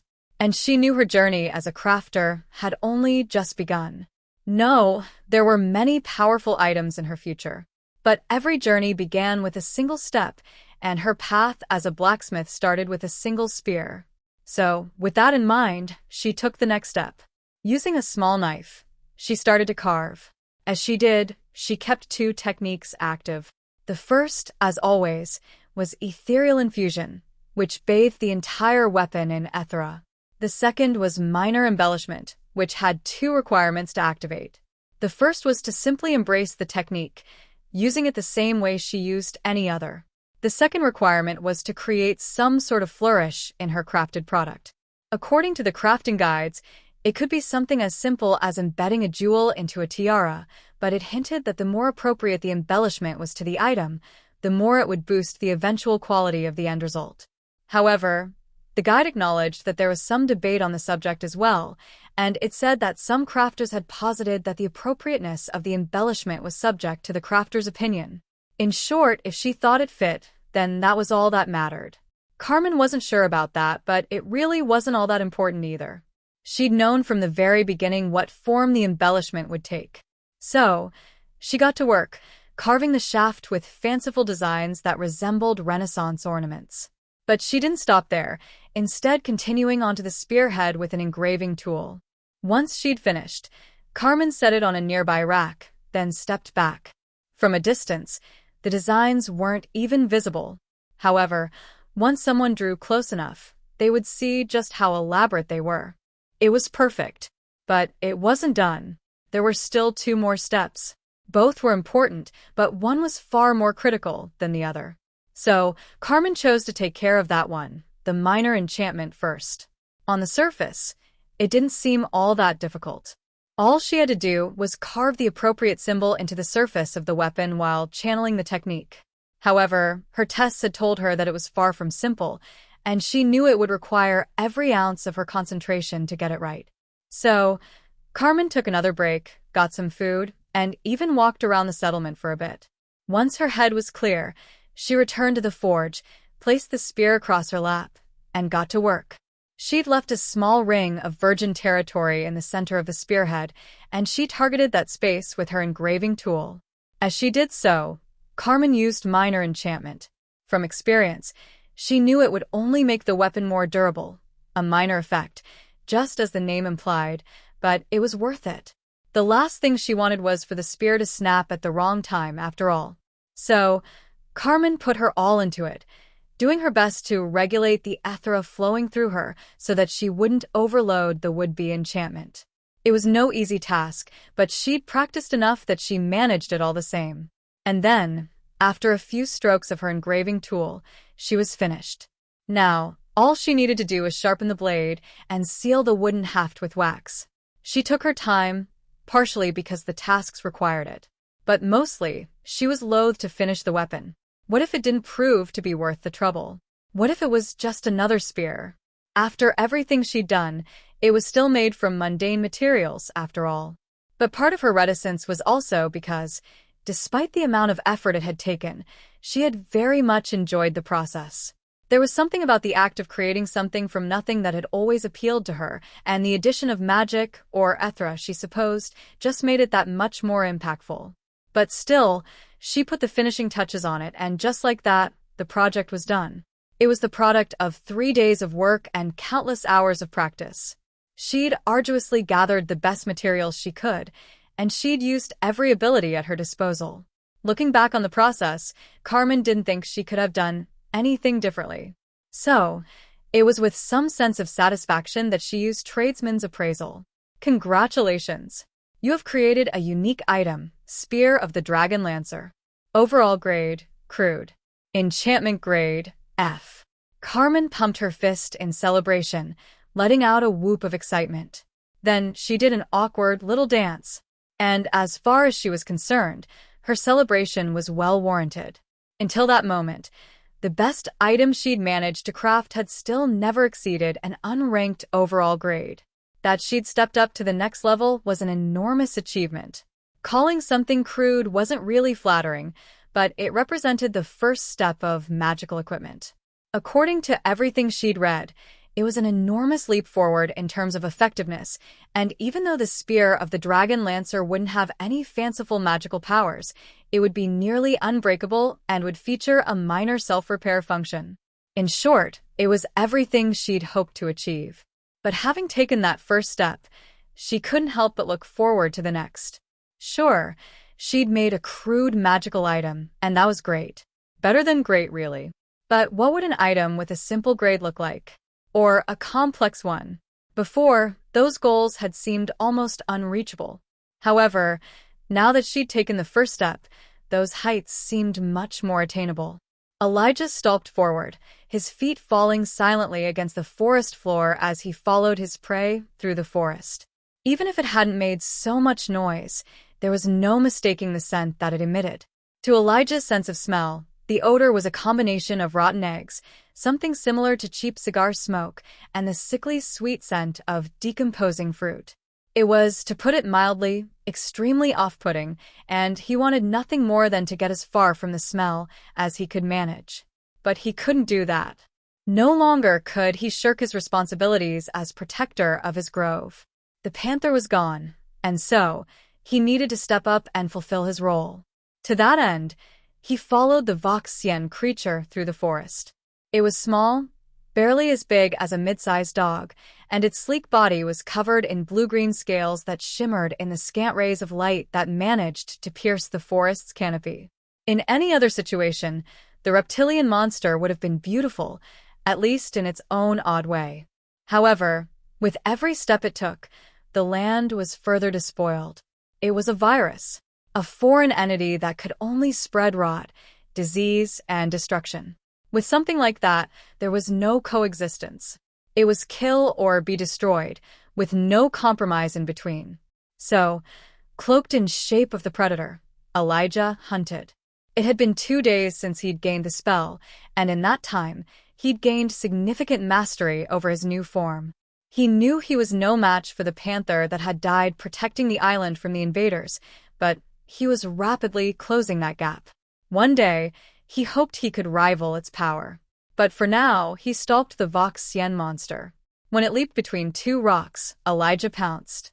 His claws flashed as he raked them across its scaly back, and to his surprise and satisfaction, they parted beneath his natural weapons. As Elijah's weight fell upon it, the monster screeched in pain and shock, but it quickly recovered and flexed its elongated neck as it tried to bite him. Elijah pressed down on it with every ounce of strength he possessed, holding it there for a few long seconds before he brought his teeth to bear. In only a moment, he'd clamped his jaws around its comparatively smaller skull. He squeezed, and his efforts were rewarded with the sound of cracking bone. And the most repulsive taste imaginable. It was like ash and oil mixed with rubber, and the moment it hit his tongue, he was forced to resist the urge to recoil. Instead, he redoubled his efforts, trying to end the fight before it could even begin. The monster struggled, wiggling beneath Elijah's comparatively larger form, but it was no use. After a few more moments, the pressure finished its work, and the monster's skull collapsed entirely, squirting brains, blood, and whatever else the monster had inside its head into Elijah's mouth. The second the monster was dead, Elijah bounded backwards, spitting and hissing with every foot he could put between himself and the detestable creature. His efforts were useless, and the horrid taste remained. However, he still felt a deep sense of satisfaction as he watched the monster's death spasms. Finally, once it was dead, he let his spell lapse, and over the next few moments, he reverted to his human form. It was still a strange transition, going from a 4-legged mist panther to standing upright, and Elijah assumed that the process was helped along by magic. Otherwise, it would have assuredly been far more jarring. Over the past couple of days, Elijah had learned a few things about his class's defining spell. First, as he discovered on that very first day, his clothing transformed with him. Where it went, he had no idea, but he was grateful for the fact that he didn't have to walk around naked every time he transformed back into a human. By this point, his clothes didn't cover much, his shirt had been cannibalized for various projects, and his pants had been ripped to shreds below the knee, but he still appreciated the coverage all the same. The second thing he had discovered was that his staff transformed with him as well. Other weapons did not, though Elijah had no idea why that would be the case. The only answer that made sense was, as always, that it was all magic he didn't really understand. Hopefully, he would learn more as he made his way through the transformed world. Finally, through trial and error, he'd learned that transforming into a mist panther vastly increased his dexterity and strength, which was reflected in his status. Numerically, the spell added 10 points to both of those attributes while increasing his constitution by a comparatively smaller 3 points. Considering that he couldn't cast any spells while transformed, the additional points in his physical attributes were a welcome and wholly necessary part of the ability. Elijah leaned on his staff as he watched the monster's death throes. It was the 4th such creature he'd killed in the past 2 days, and the moment it had died, he received a new notification. Congratulations! You have reached level 11. Attribute points allocated according to your class. Elijah was still of 2 minds about the fact that he had no say-so in his attribute allocation. However, he couldn't argue with the fact that, instead of 2 points, he received 5 with each level. They were spread across his entire status, but given the nature of his new class, the even distribution seemed appropriate. After all, He still had his Druid spells, which required Ethera to cast, but he also needed the physical attributes if he was going to be effective in his Mist Panther form. He truly was a jack of all trades, which was both comforting and disappointing. Comforting because he liked the idea of being capable of combating any situation that might come up, but disappointing because he knew he'd never be as powerful as a specialist. Probably. While that made sense, it functioned off of the assumption that the world and classes were balanced.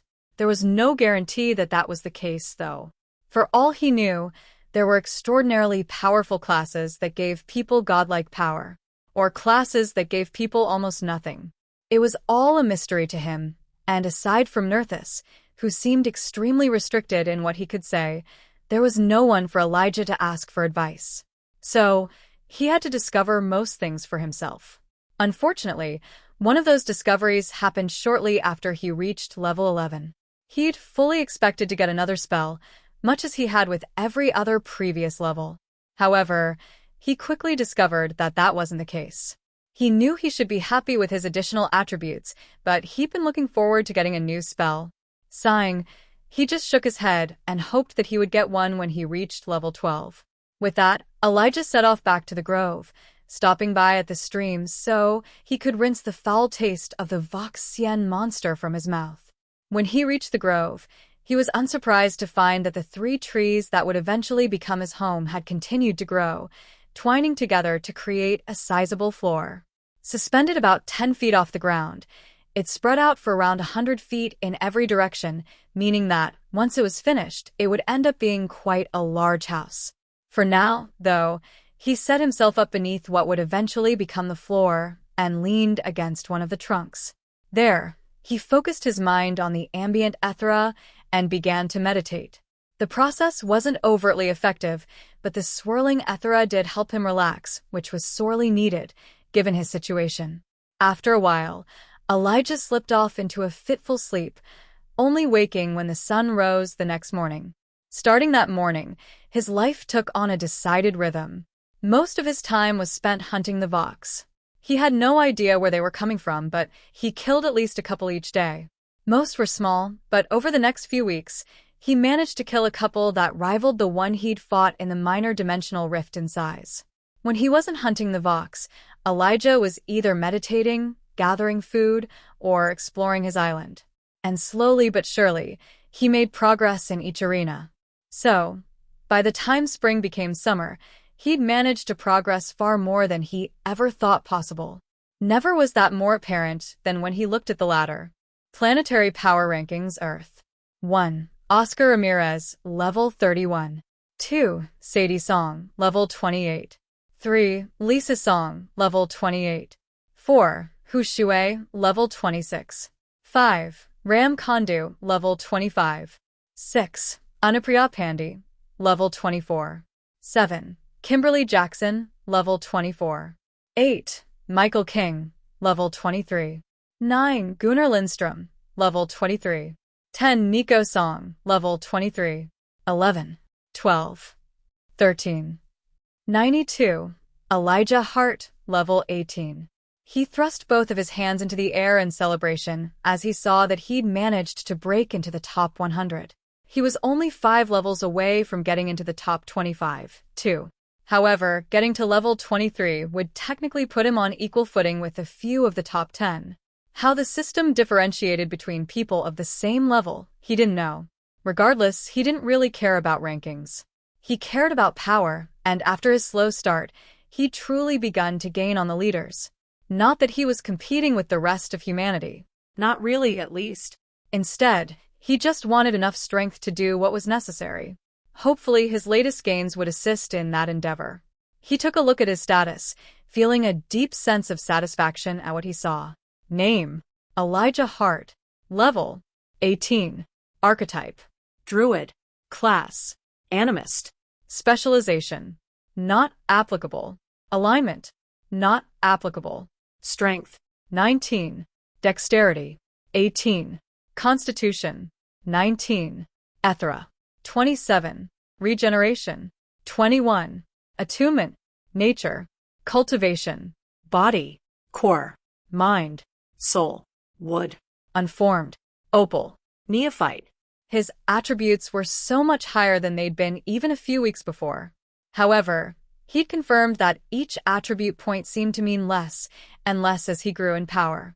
As far as he could tell, each point gave him the same benefit, but relative to his overall power, it just meant less. For instance, if each point of strength let him lift an extra 20 pounds, that additional strength would be a lot more noticeable when he could only lift 40 total pounds than when his total capacity was in the hundreds of pounds.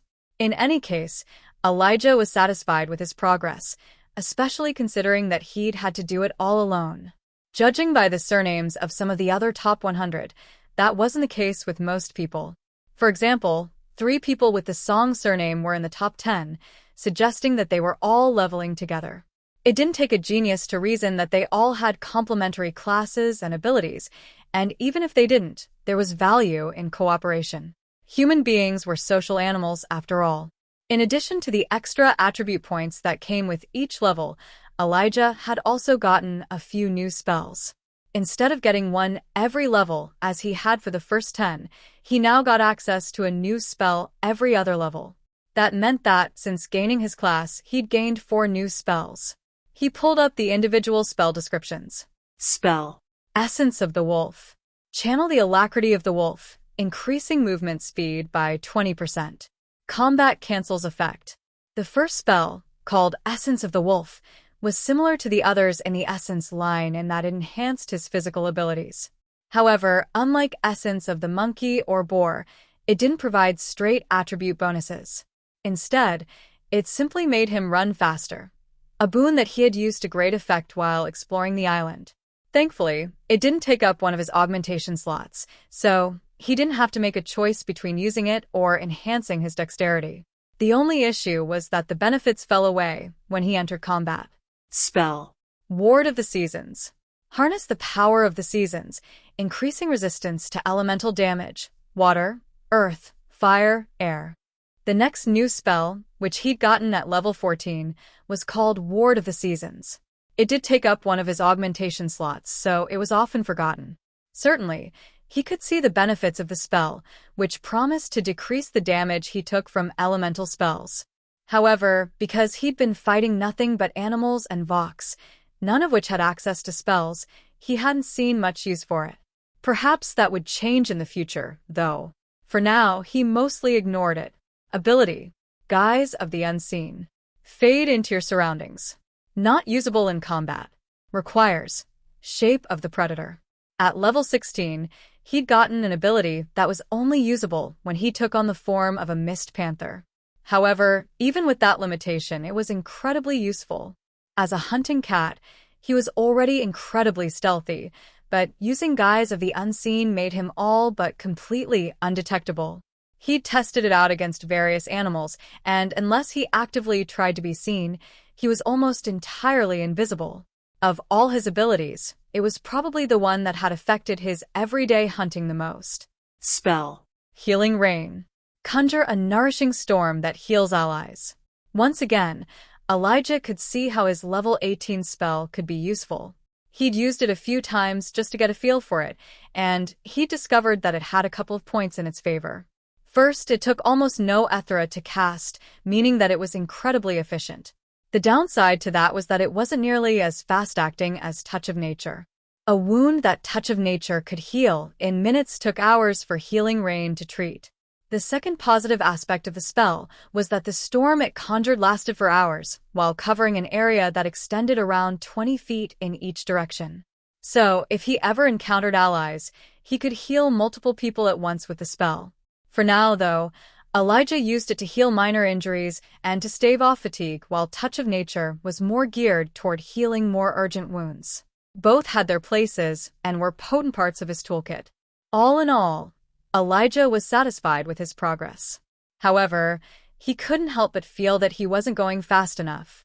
The settlement across the strait had continued to grow, and despite his efforts, the infestation of the Vox had only grown worse since the death of the panther. Unless something changed, and soon, he would be overwhelmed. For now, though, he could only keep going the way he was and hope that it would be enough. Elijah bounded off the embankment, using his enhanced strength to launch himself at the enormous crab. At some point within the past few weeks, the crabs had experienced another growth spurt, and they had reached absolutely gargantuan proportions. With claws as big as motorcycles and a body that would rival a Volkswagen bus in size, it truly had earned the monster label. With that increase in size came the mixed news that they'd begun preying on one another. Usually, when he came within a few hundred yards of the beach, his ears would be assaulted by the thunderous sounds of clacking claws and colliding car-sized crabs. On the surface, that didn't seem like such a bad thing, and usually, it made hunting the distracted or often wounded creatures much easier. However, their increased size and decreased availability presented a new problem: food storage. Ever since the very beginning, Elijah had depended on the crabs as his primary source of protein and fat.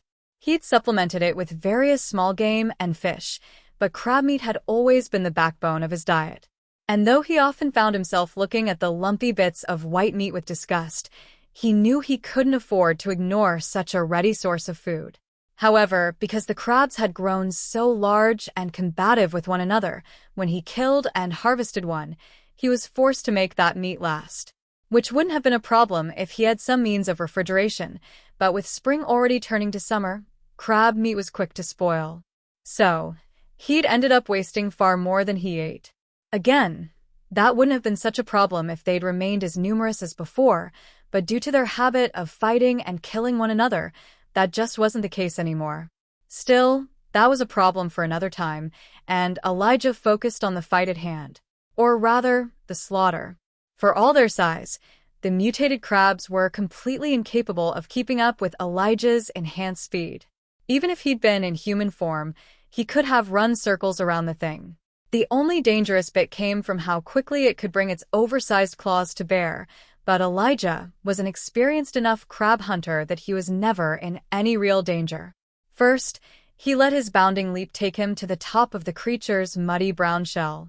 It spun in circles, trying to dislodge him, but he dug his claws into the surface and raced towards its head. Once there, he lashed out with his claws, severing the creature's eye stalks. It let out a whistling howl, a sound that enormous crabs apparently could make, as it tried to buck him off, but Elijah was already on the move, leaping from his perch and landing on the rocky shore. Once there, he raced off into the nearby brush where he waited for the crab to lose interest. For all that the crabs had grown in size, their intelligence had not increased apace, and as a result, they were just as stupid as always.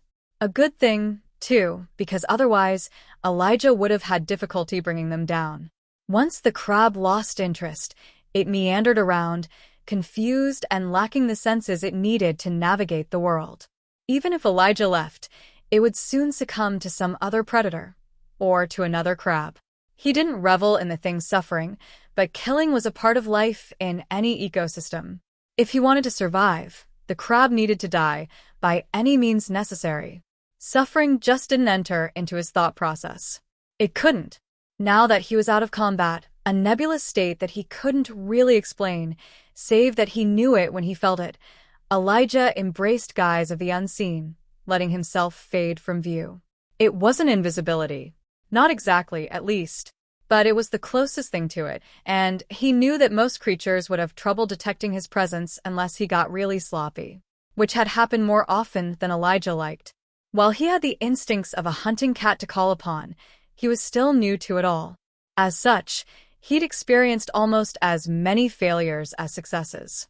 So, he'd learned to handicap his prey any way possible. Thus, his attack on the crab's primary sensory organs.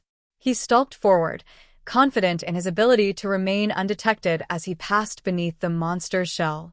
Because the crabs had a habit of standing extremely still when they couldn't see, it was a new development from the unmutated versions, but Elijah had observed it on enough occasions to trust it. He moved beneath the creature's body without hesitation.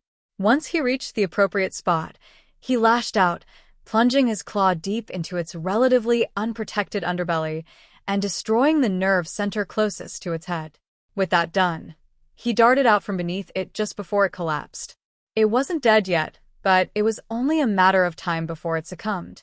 As he watched it slowly die, Elijah regretted that he couldn't have finished it off more quickly.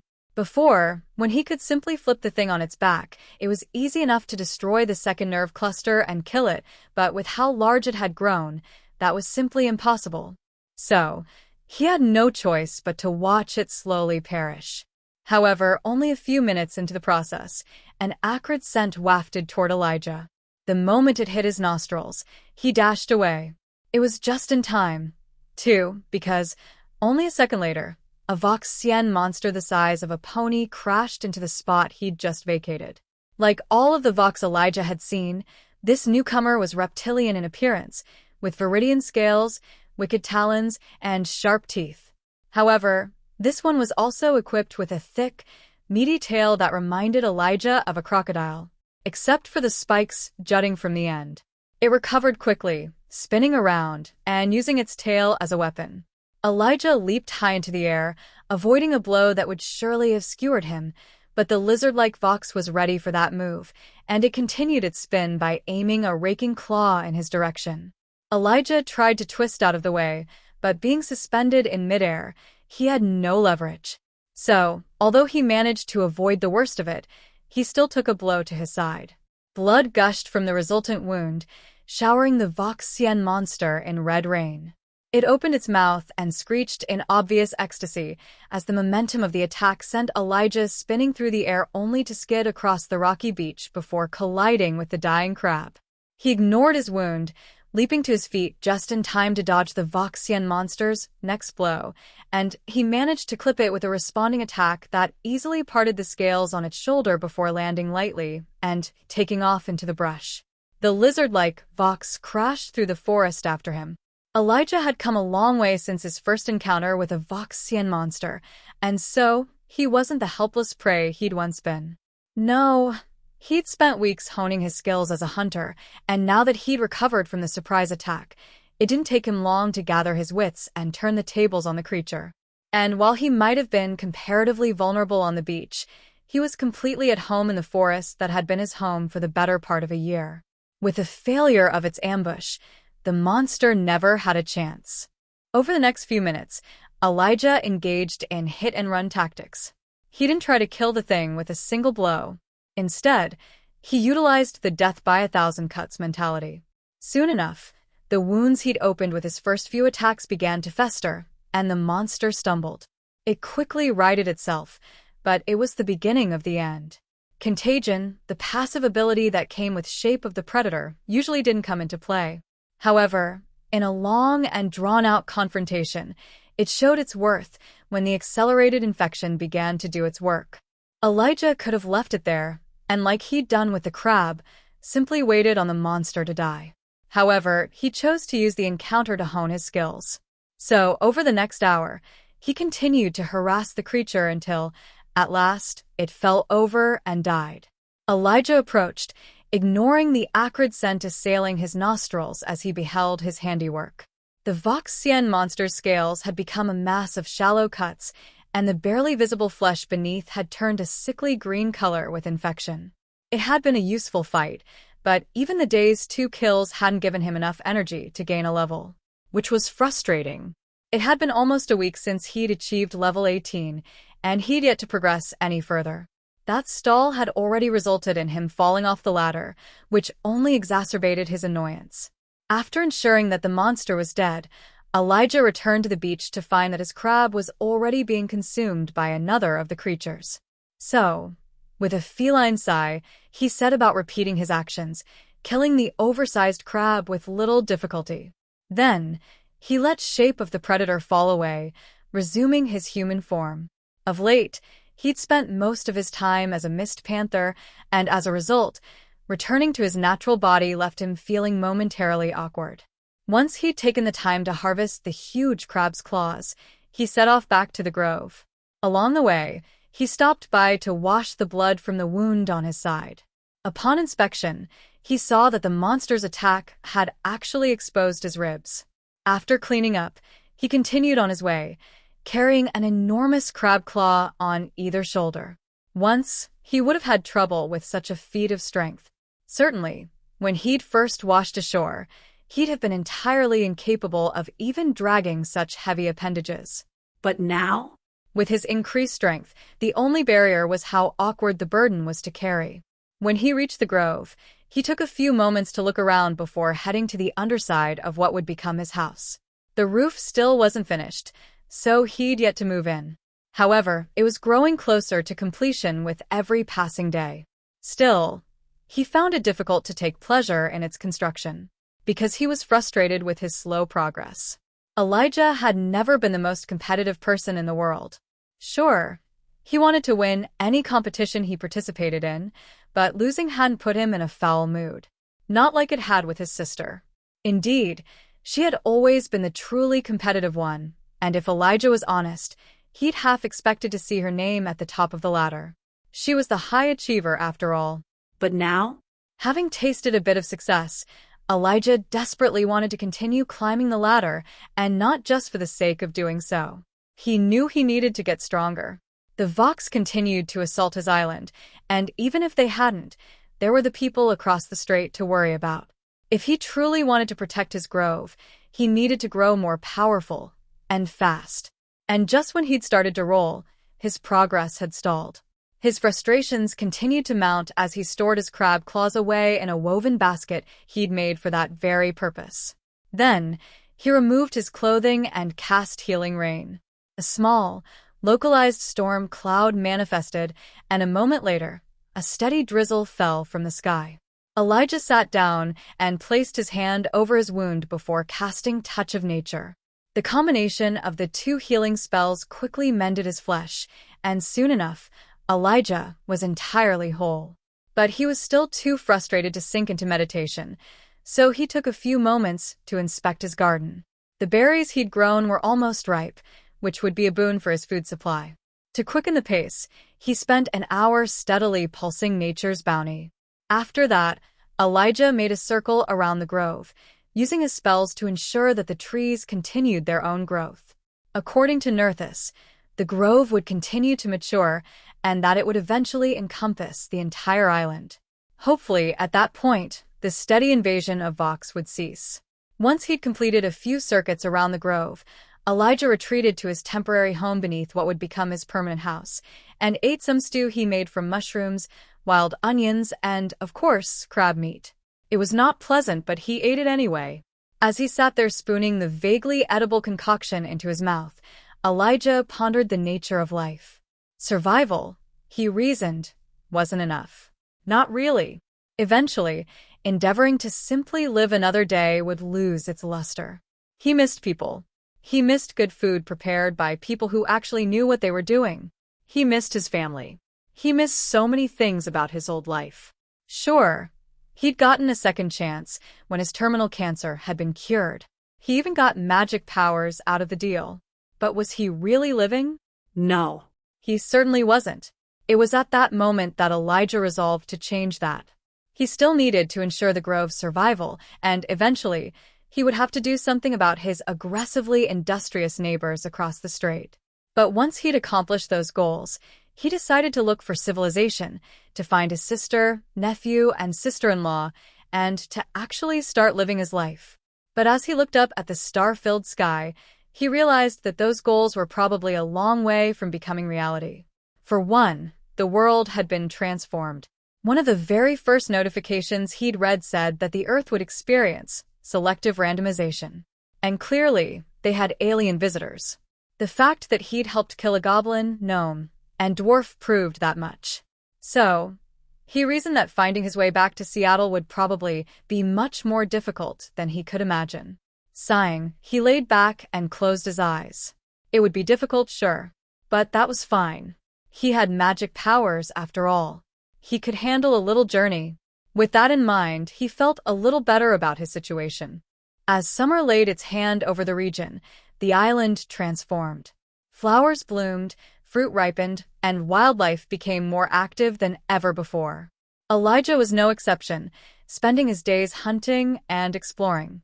It wasn't long before he'd visited every corner of his island, and his efforts as a hunter were more successful than not. In short, he began to thrive. However, despite his efforts in keeping the island clear of Vox, he'd only barely progressed to level 19.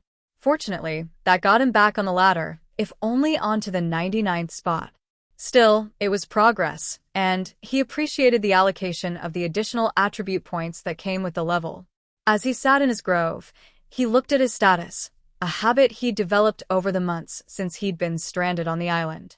Barely a day went by when he didn't flick the window open and study his progress. Most of the time, there was nothing to see, but he still did it nonetheless.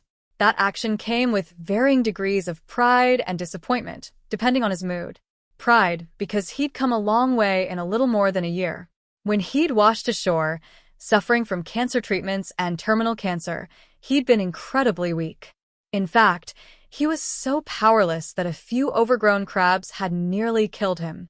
Since that time, his strength had grown by leaps and bounds, rendering survival trivial. But he knew just how far he was behind the others at the peak. The ladder spoke for itself, after all. So, while his progress had been substantial, Elijah couldn't help but think that it wasn't enough. The same could be said for the grove, which had been transformed by his presence. What had been a simple field with a lone tree at the center had become a beautiful and thriving garden, ringed by a tower of trees and featuring lush vegetation that had been enhanced by his abilities. The only thing it was missing was a water feature until it could rival the elaborate and well-tended botanical gardens he'd visited before Earth was transformed.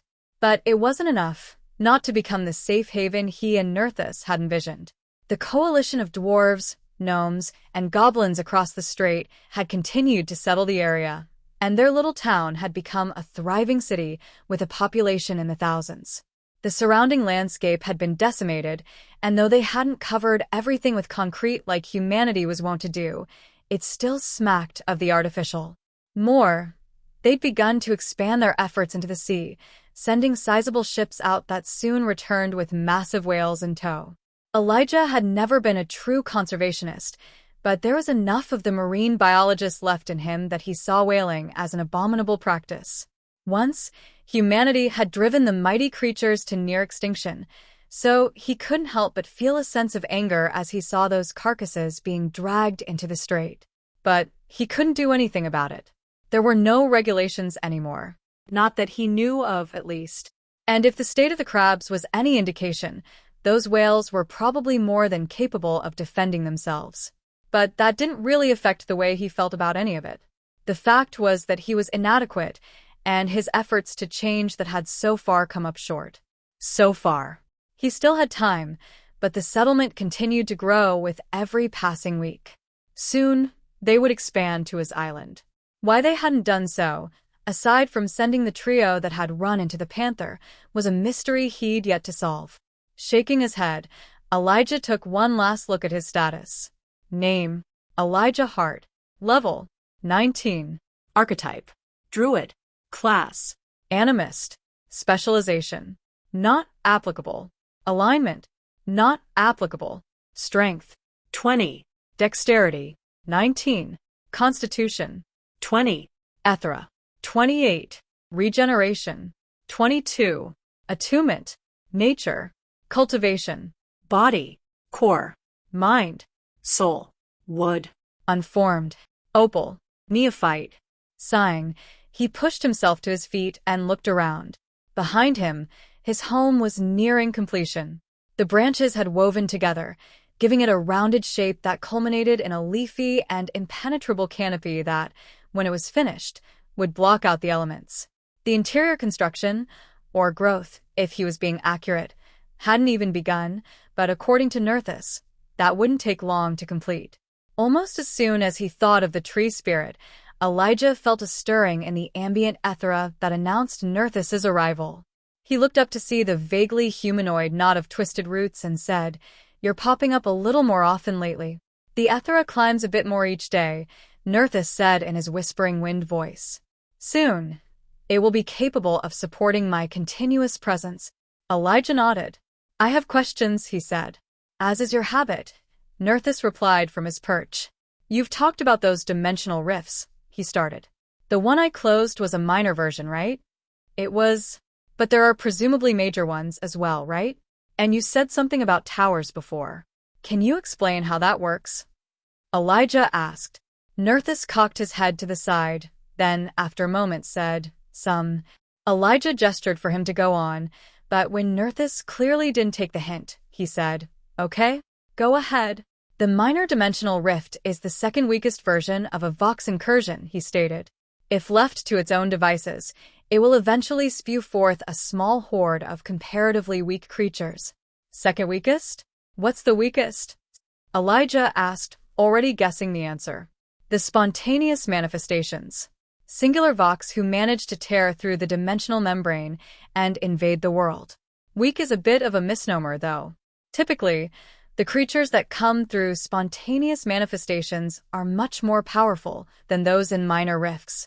These you have encountered as well. Elijah nodded along.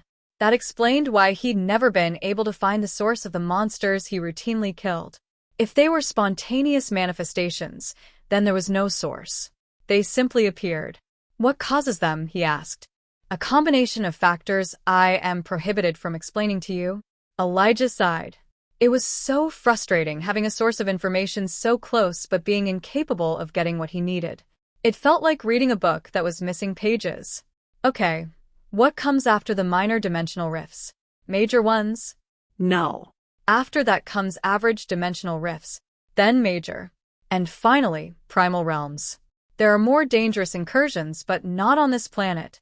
Not yet. What else can you tell me? Average dimensional rifts are a little different from the one you encountered.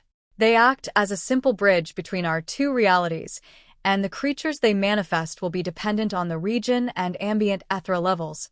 Elijah latched onto the last part, asking, "So, you're saying that as ambient Ethera levels rise, the strength of the Vox will rise, too?" "Yes," Nerthus answered. "Until the planet stabilizes, you will face increasingly powerful Vox." Elijah sighed. "Fantastic," he muttered to himself. "Okay, so, what about the major dimensional rifts? And the primal realms? Are there any of those around here?" No. "You would know if you were anywhere near a primal realm." What? "I am prohibited from revealing anything else about primal realms." Elijah shook his head, then asked, "What about major dimensional rifts, then?" "Those are different," said Nerthus. "How so?" For the first time, Nerthus looked flustered. "Towers," he said, obviously straining. "Look for towers." "I don't." "I can say no more on the subject," Nerthus said. Just remember what I said." Then, without any further warning, the little tree's spirit retracted into his branch, disappearing entirely. Obviously, he'd overstepped, and as a result, he was incapable of sustaining his presence. Was that the secret then? Was it a matter of energy keeping Nerthus from revealing too much?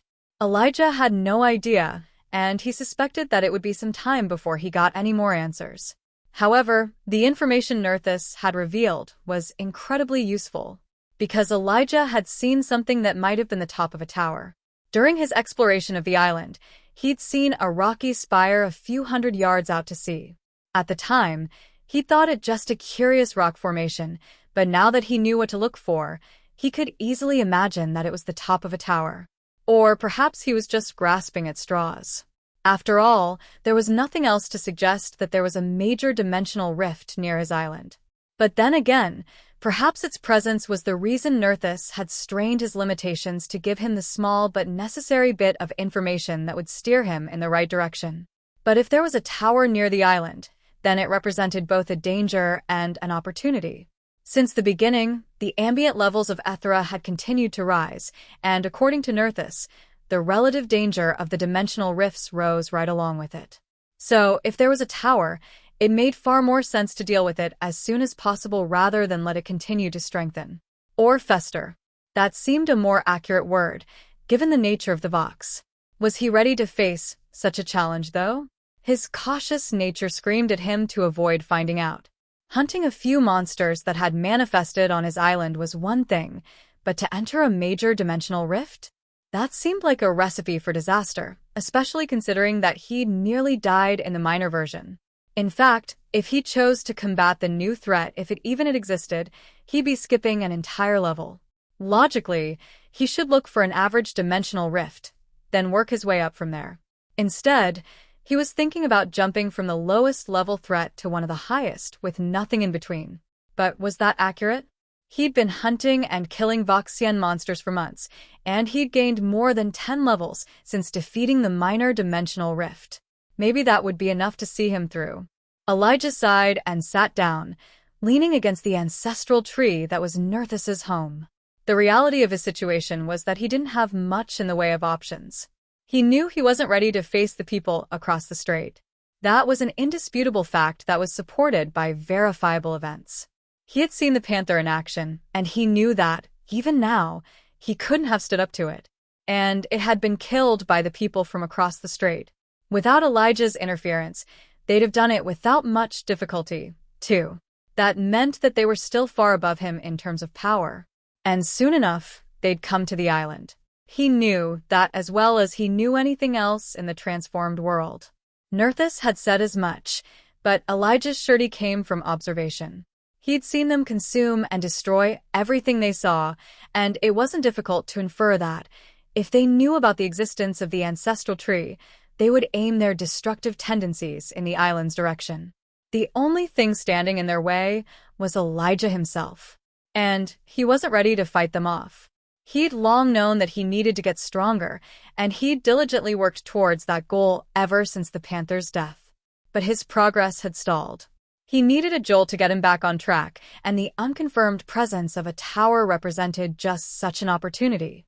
It just made sense to challenge it. After all, defeating the minor dimensional rift had given him 3 free attribute points. What potential rewards might a more powerful rift offer? Elijah shook his head.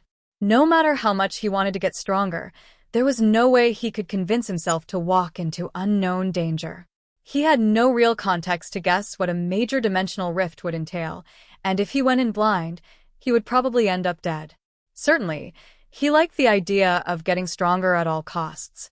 He wanted to gain levels, to get attribute points, and learn new spells. But slow, steady, and alive was much better than quick and dead. However, he did decide to check out the rocky pillar to see if it was, indeed, a tower. Scouting the area didn't mean throwing himself into danger. He would just investigate, then make further decisions from there.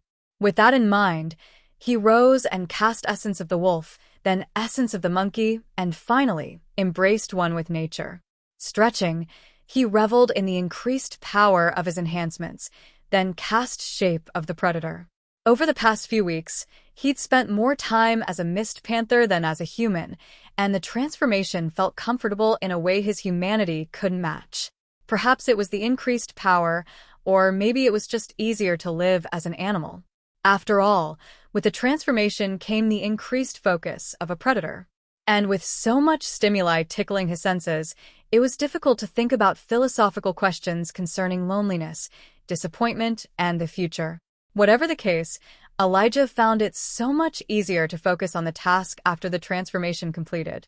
He set off across the island, moving with incredible swiftness as he bounded over fallen trees, climbed hills, and leaped across wide depressions. Some of that speed came from the mist panther form, which increased his dexterity and strength attributes. Further adding to points to his status was Essence of the Monkey, which gave him an extra 5 points in dexterity. The bonuses that came with One with Nature were a bit more nebulous in that it didn't award temporary bonuses to his attributes.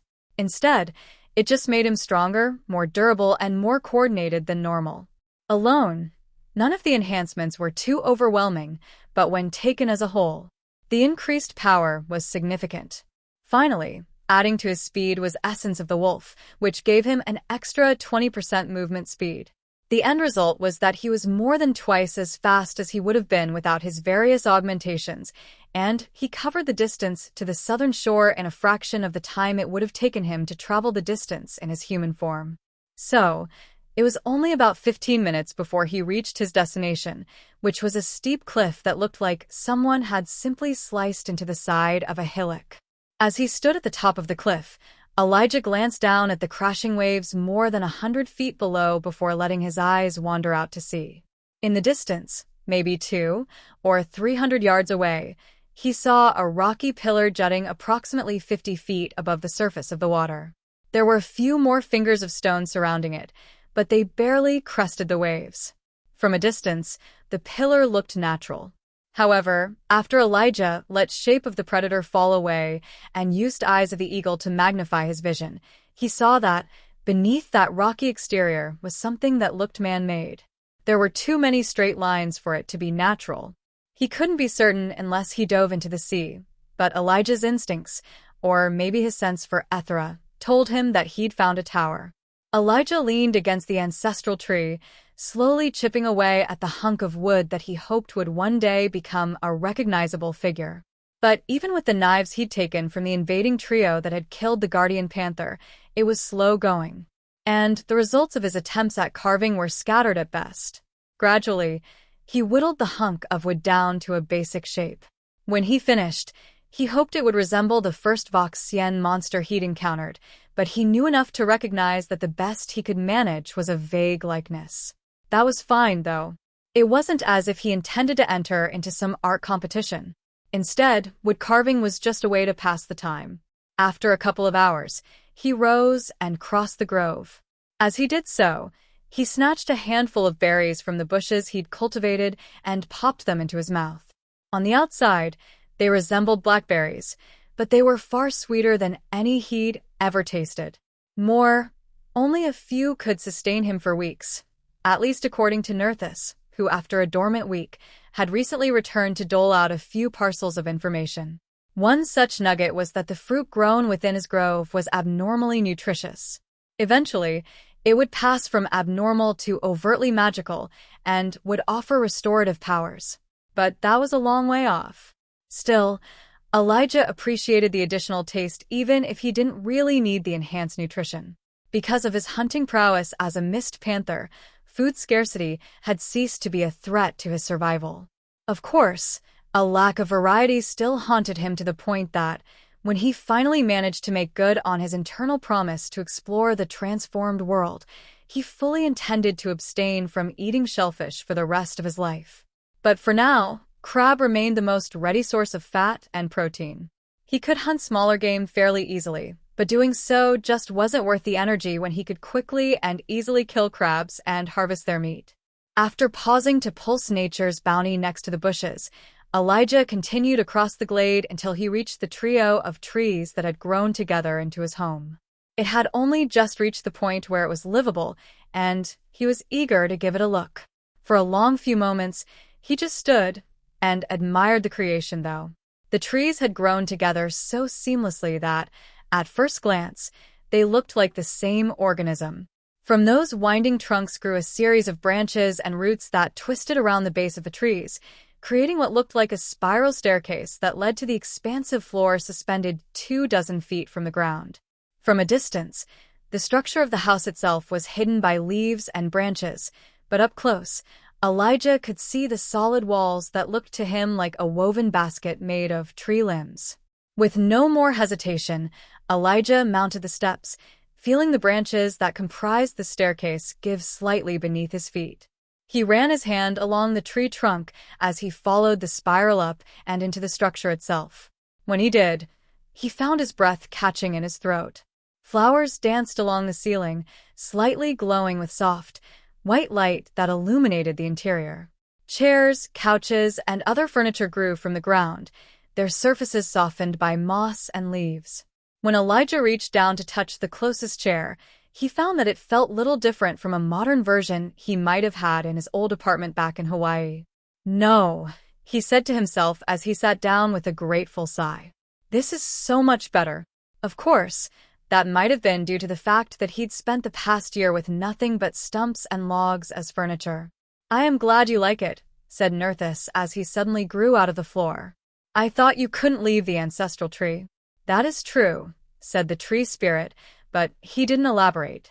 That led Elijah to the conclusion that his home was somehow connected to the other tree, probably in a way Nerthus was prohibited from explaining.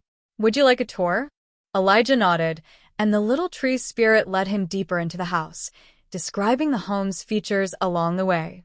To Elijah's surprise, it wasn't devoid of amenities. In fact, Nerthus had somehow incorporated a kitchen into the design.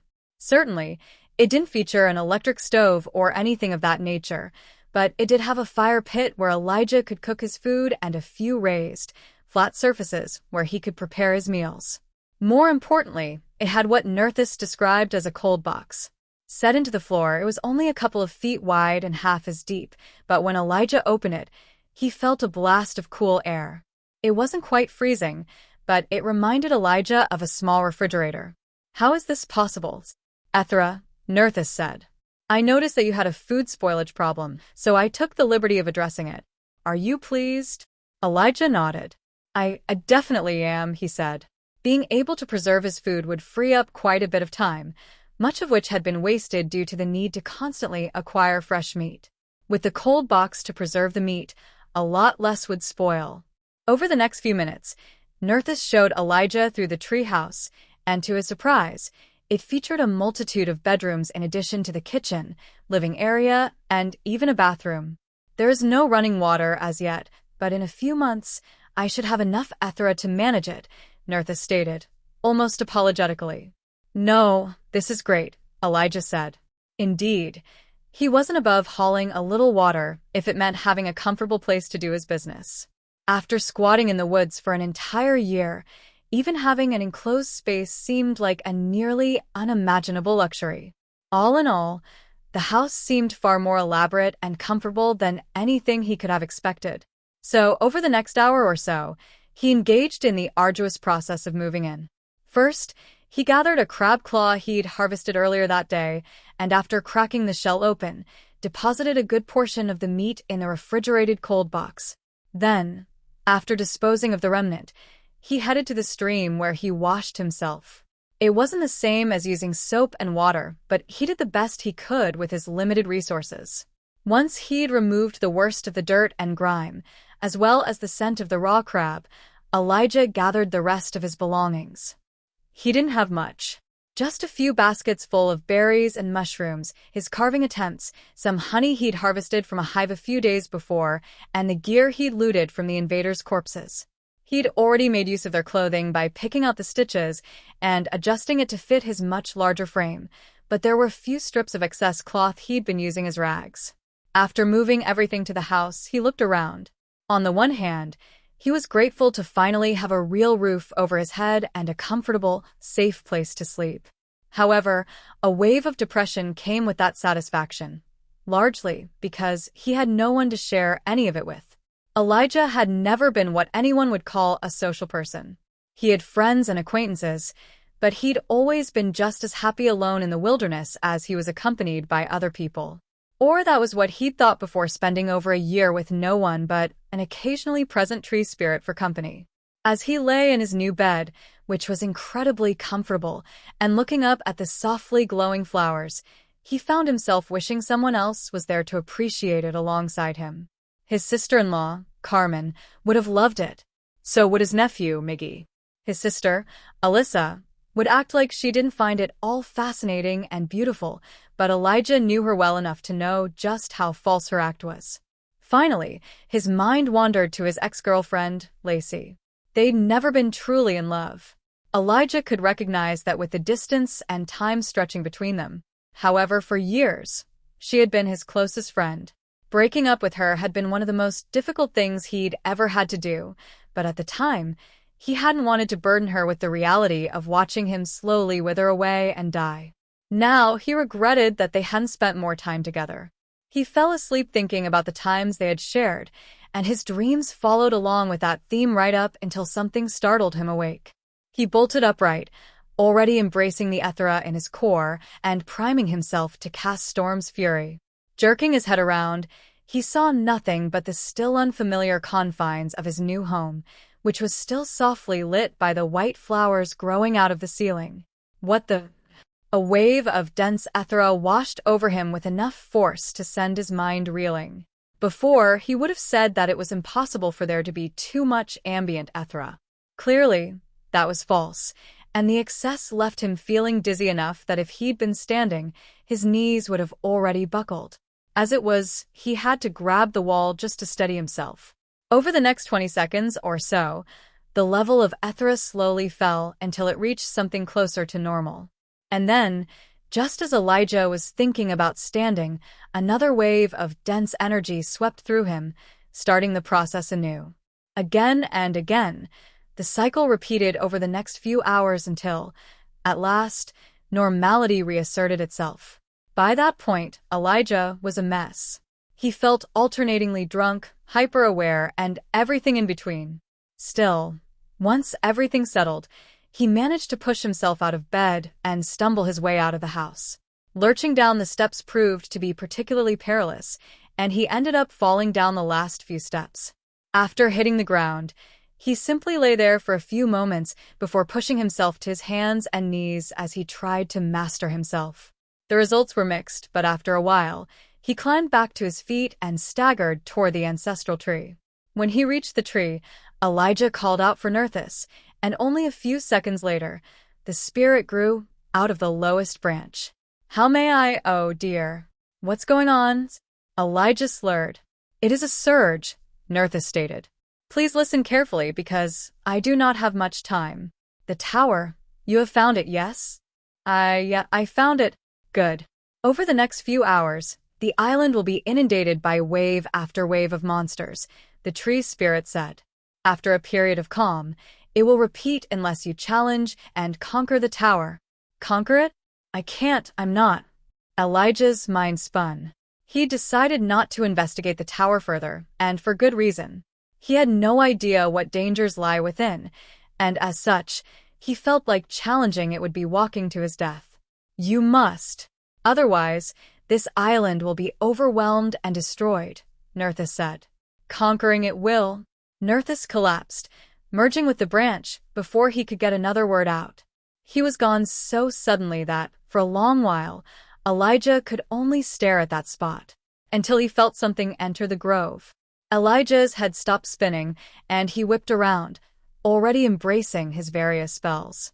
First came essence of the monkey, then essence of the wolf, one with nature, and finally, shape of the predator. Even as he felt himself transforming into a mist panther, he searched his surroundings for the intruder. It didn't take long for him to find it. The Voxian monster, like all the others he'd encountered, was reptilian in nature. However, it stood on 2 legs and reached around 4 feet in height. So, given that size and power were correlated, at least as far as Elijah was concerned, he didn't think the creature would give him much trouble. Then, a second presence appeared in his senses. And a third. A fourth. They kept coming until there were 10 of the Vox stalking forward. There were subtle variations between them, but, for the most part, they were similar. Fortunately, Elijah had embraced guise of the unseen the moment his transformation was complete, so he was hidden from view. However, their mere presence made his stomach roil, especially when he realized that they had taken a straight line that would soon bring them to the ancestral tree. Perhaps it was just coincidence, but Elijah suspected that it was their goal, and he couldn't let them reach it. So, throwing his very valid fears into the back of his mind, Elijah crept forward, intending to massacre the creatures that dared to desecrate his grove with their horrid presence. Elijah stalked forward, moving as quickly as he dared without rendering his guise of the unseen ineffectual.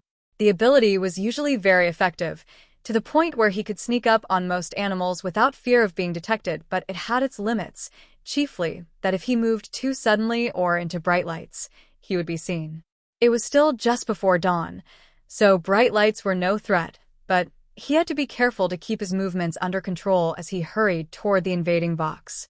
The monsters approached with little care, crashing through the underbrush as they passed the ephemeral boundary of the grove proper. They were already within his domain, but they had yet to pass the circle of trees that constituted his grove. Still, he could sense them very clearly. More, Elijah knew how he wasn't sure that they were weakened by the grove.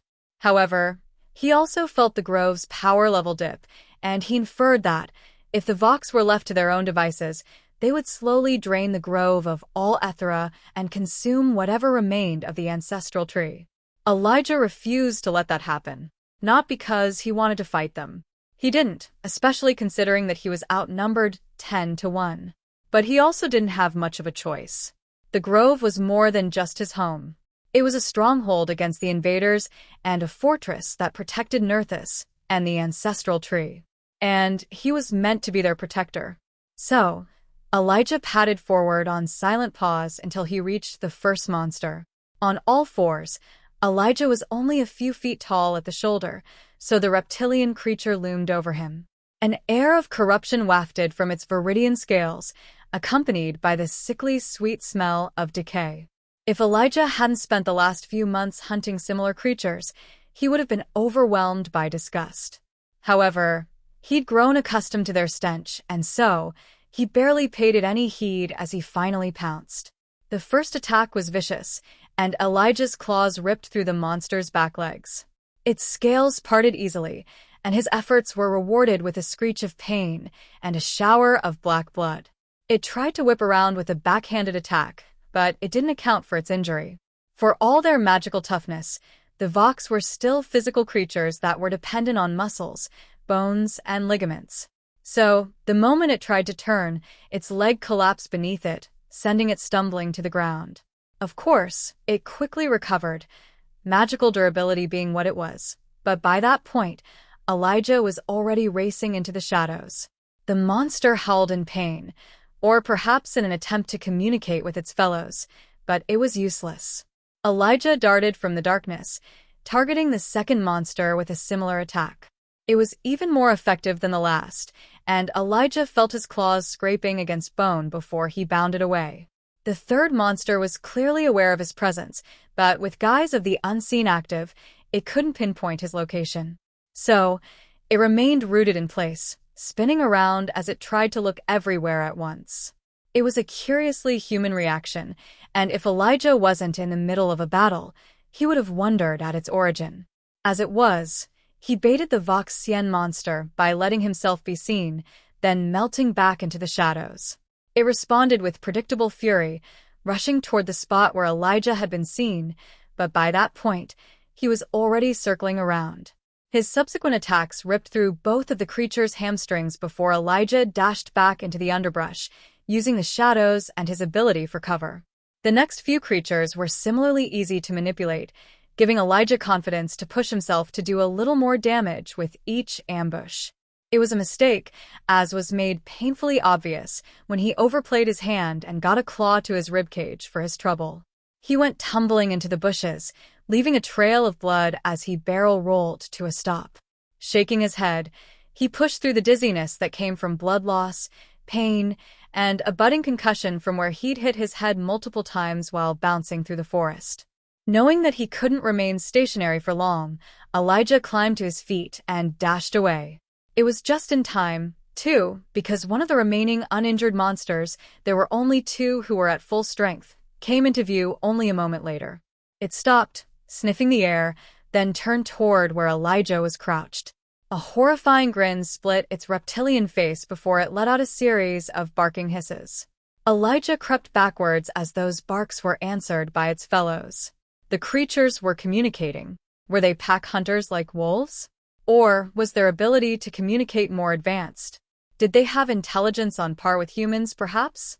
It was a daunting prospect, but one Elijah had no time to contemplate. Elijah ran, leaving a trail of blood behind him. Doubtless, the monsters could now track him. In fact, he was hoping that they would follow, forgetting the glade until the pesky mist panther was dealt with. For a few seconds, the creatures kept up, but Elijah quickly outpaced them and, after a few more seconds, felt his speed increase as the system deemed him to have gotten out of combat. With that, the effective essence of the wolf reasserted itself, and as a result, he tore through the forest with unprecedented speed that the Voxian creatures couldn't hope to match. He ran, but even as his injury sapped his life, he kept his wits about him, leading the monsters on a long and winding trail before finding his way to his old cabin. By the time he reached his former home, Elijah judged that he'd put enough distance between himself and the stalking Vox to let shape of the predator fall away so he could heal himself. The only problem was that he had no real notion of how much Ethera he had available. While in his predator form, he had no sense of his core. He knew his Ethera still regenerated while he was transformed, but with everything that had happened, he knew his sense of time was skewed. Perhaps he had enough Ethera to heal himself, but would he have enough to resume his predator form? Whatever the case, Elijah didn't have much choice. Shape of the Predator came with significant benefits, but in the months since he'd acquired the spell, he'd learned that its durability was grossly lacking. The form was meant for hit-and-run tactics, not standing toe-to-toe with powerful monsters. As a result, he was difficult to pin down, but when he actually took a hit, he had few defenses to mitigate the damage. When he was only fighting one enemy, it wasn't such a problem. He could pounce, ravage the opponent, then retreat while contagion did its work. But fighting multiple enemies at once had quickly shown him his limits. He could work around them, but doing so balanced him on a razor's edge of disaster. Hence, the retreat. Elijah felt himself resume his human form, and, to his relief, he saw that his core had refilled almost entirely. So, he slapped his hand on his side and cast Touch of Nature, channeling the ability through his staff of natural harmony. Enhanced by the staff, the spell quickly took effect. On the surface, the wound closed, but it would require at least one more cast before he was back to perfect health. He couldn't afford that. He had neither the time nor the spare Ethera to finish the job, so after making certain that he'd stopped the bleeding, he set off through the forest. In human form, he couldn't move nearly as quickly as he had as a mist panther, but he still put his high dexterity and strength, as well as the effects of essence of the wolf, to good use. Still, it was a journey fraught with tension as he waited for his core to replenish. He tried to still his mind and funnel more Ethera through his mind and into his soul, but with his adrenaline pumping, it was an exercise in futility. Unable to still his thoughts, he was limited to his natural regeneration. Elijah could only hope that it would be enough. Bounding over a fallen tree, he slid down a dew-slick hill before popping back to his feet and sprinting forward. Somewhere behind him, Elijah heard one of the monsters crashing through the brush. They didn't bother trying to conceal their presence, and instead of leaping over obstacles, they simply tore through them. Elijah bent his mind toward pushing his limits, and at any moment, he expected to feel a wickedly sharp claw slice through his spine. While his body might be magically enhanced, Elijah didn't think he'd make it through that, regardless of how high his endurance or regeneration was. A few moments later, Elijah leaped over a familiar boulder and splashed down in the stream where he got most of his water. Fortunately, that was the moment where his Ethera regenerated enough to allow him to once again assume the shape of the predator. He embraced the spell, and his core emptied as his body transformed. It took a subjective eternity as his form shifted from human to panther, but the transformation completed before his Voxian stalker climbed over the boulder. With the metamorphosis finished, Elijah took off downstream, pushing himself to his top speed.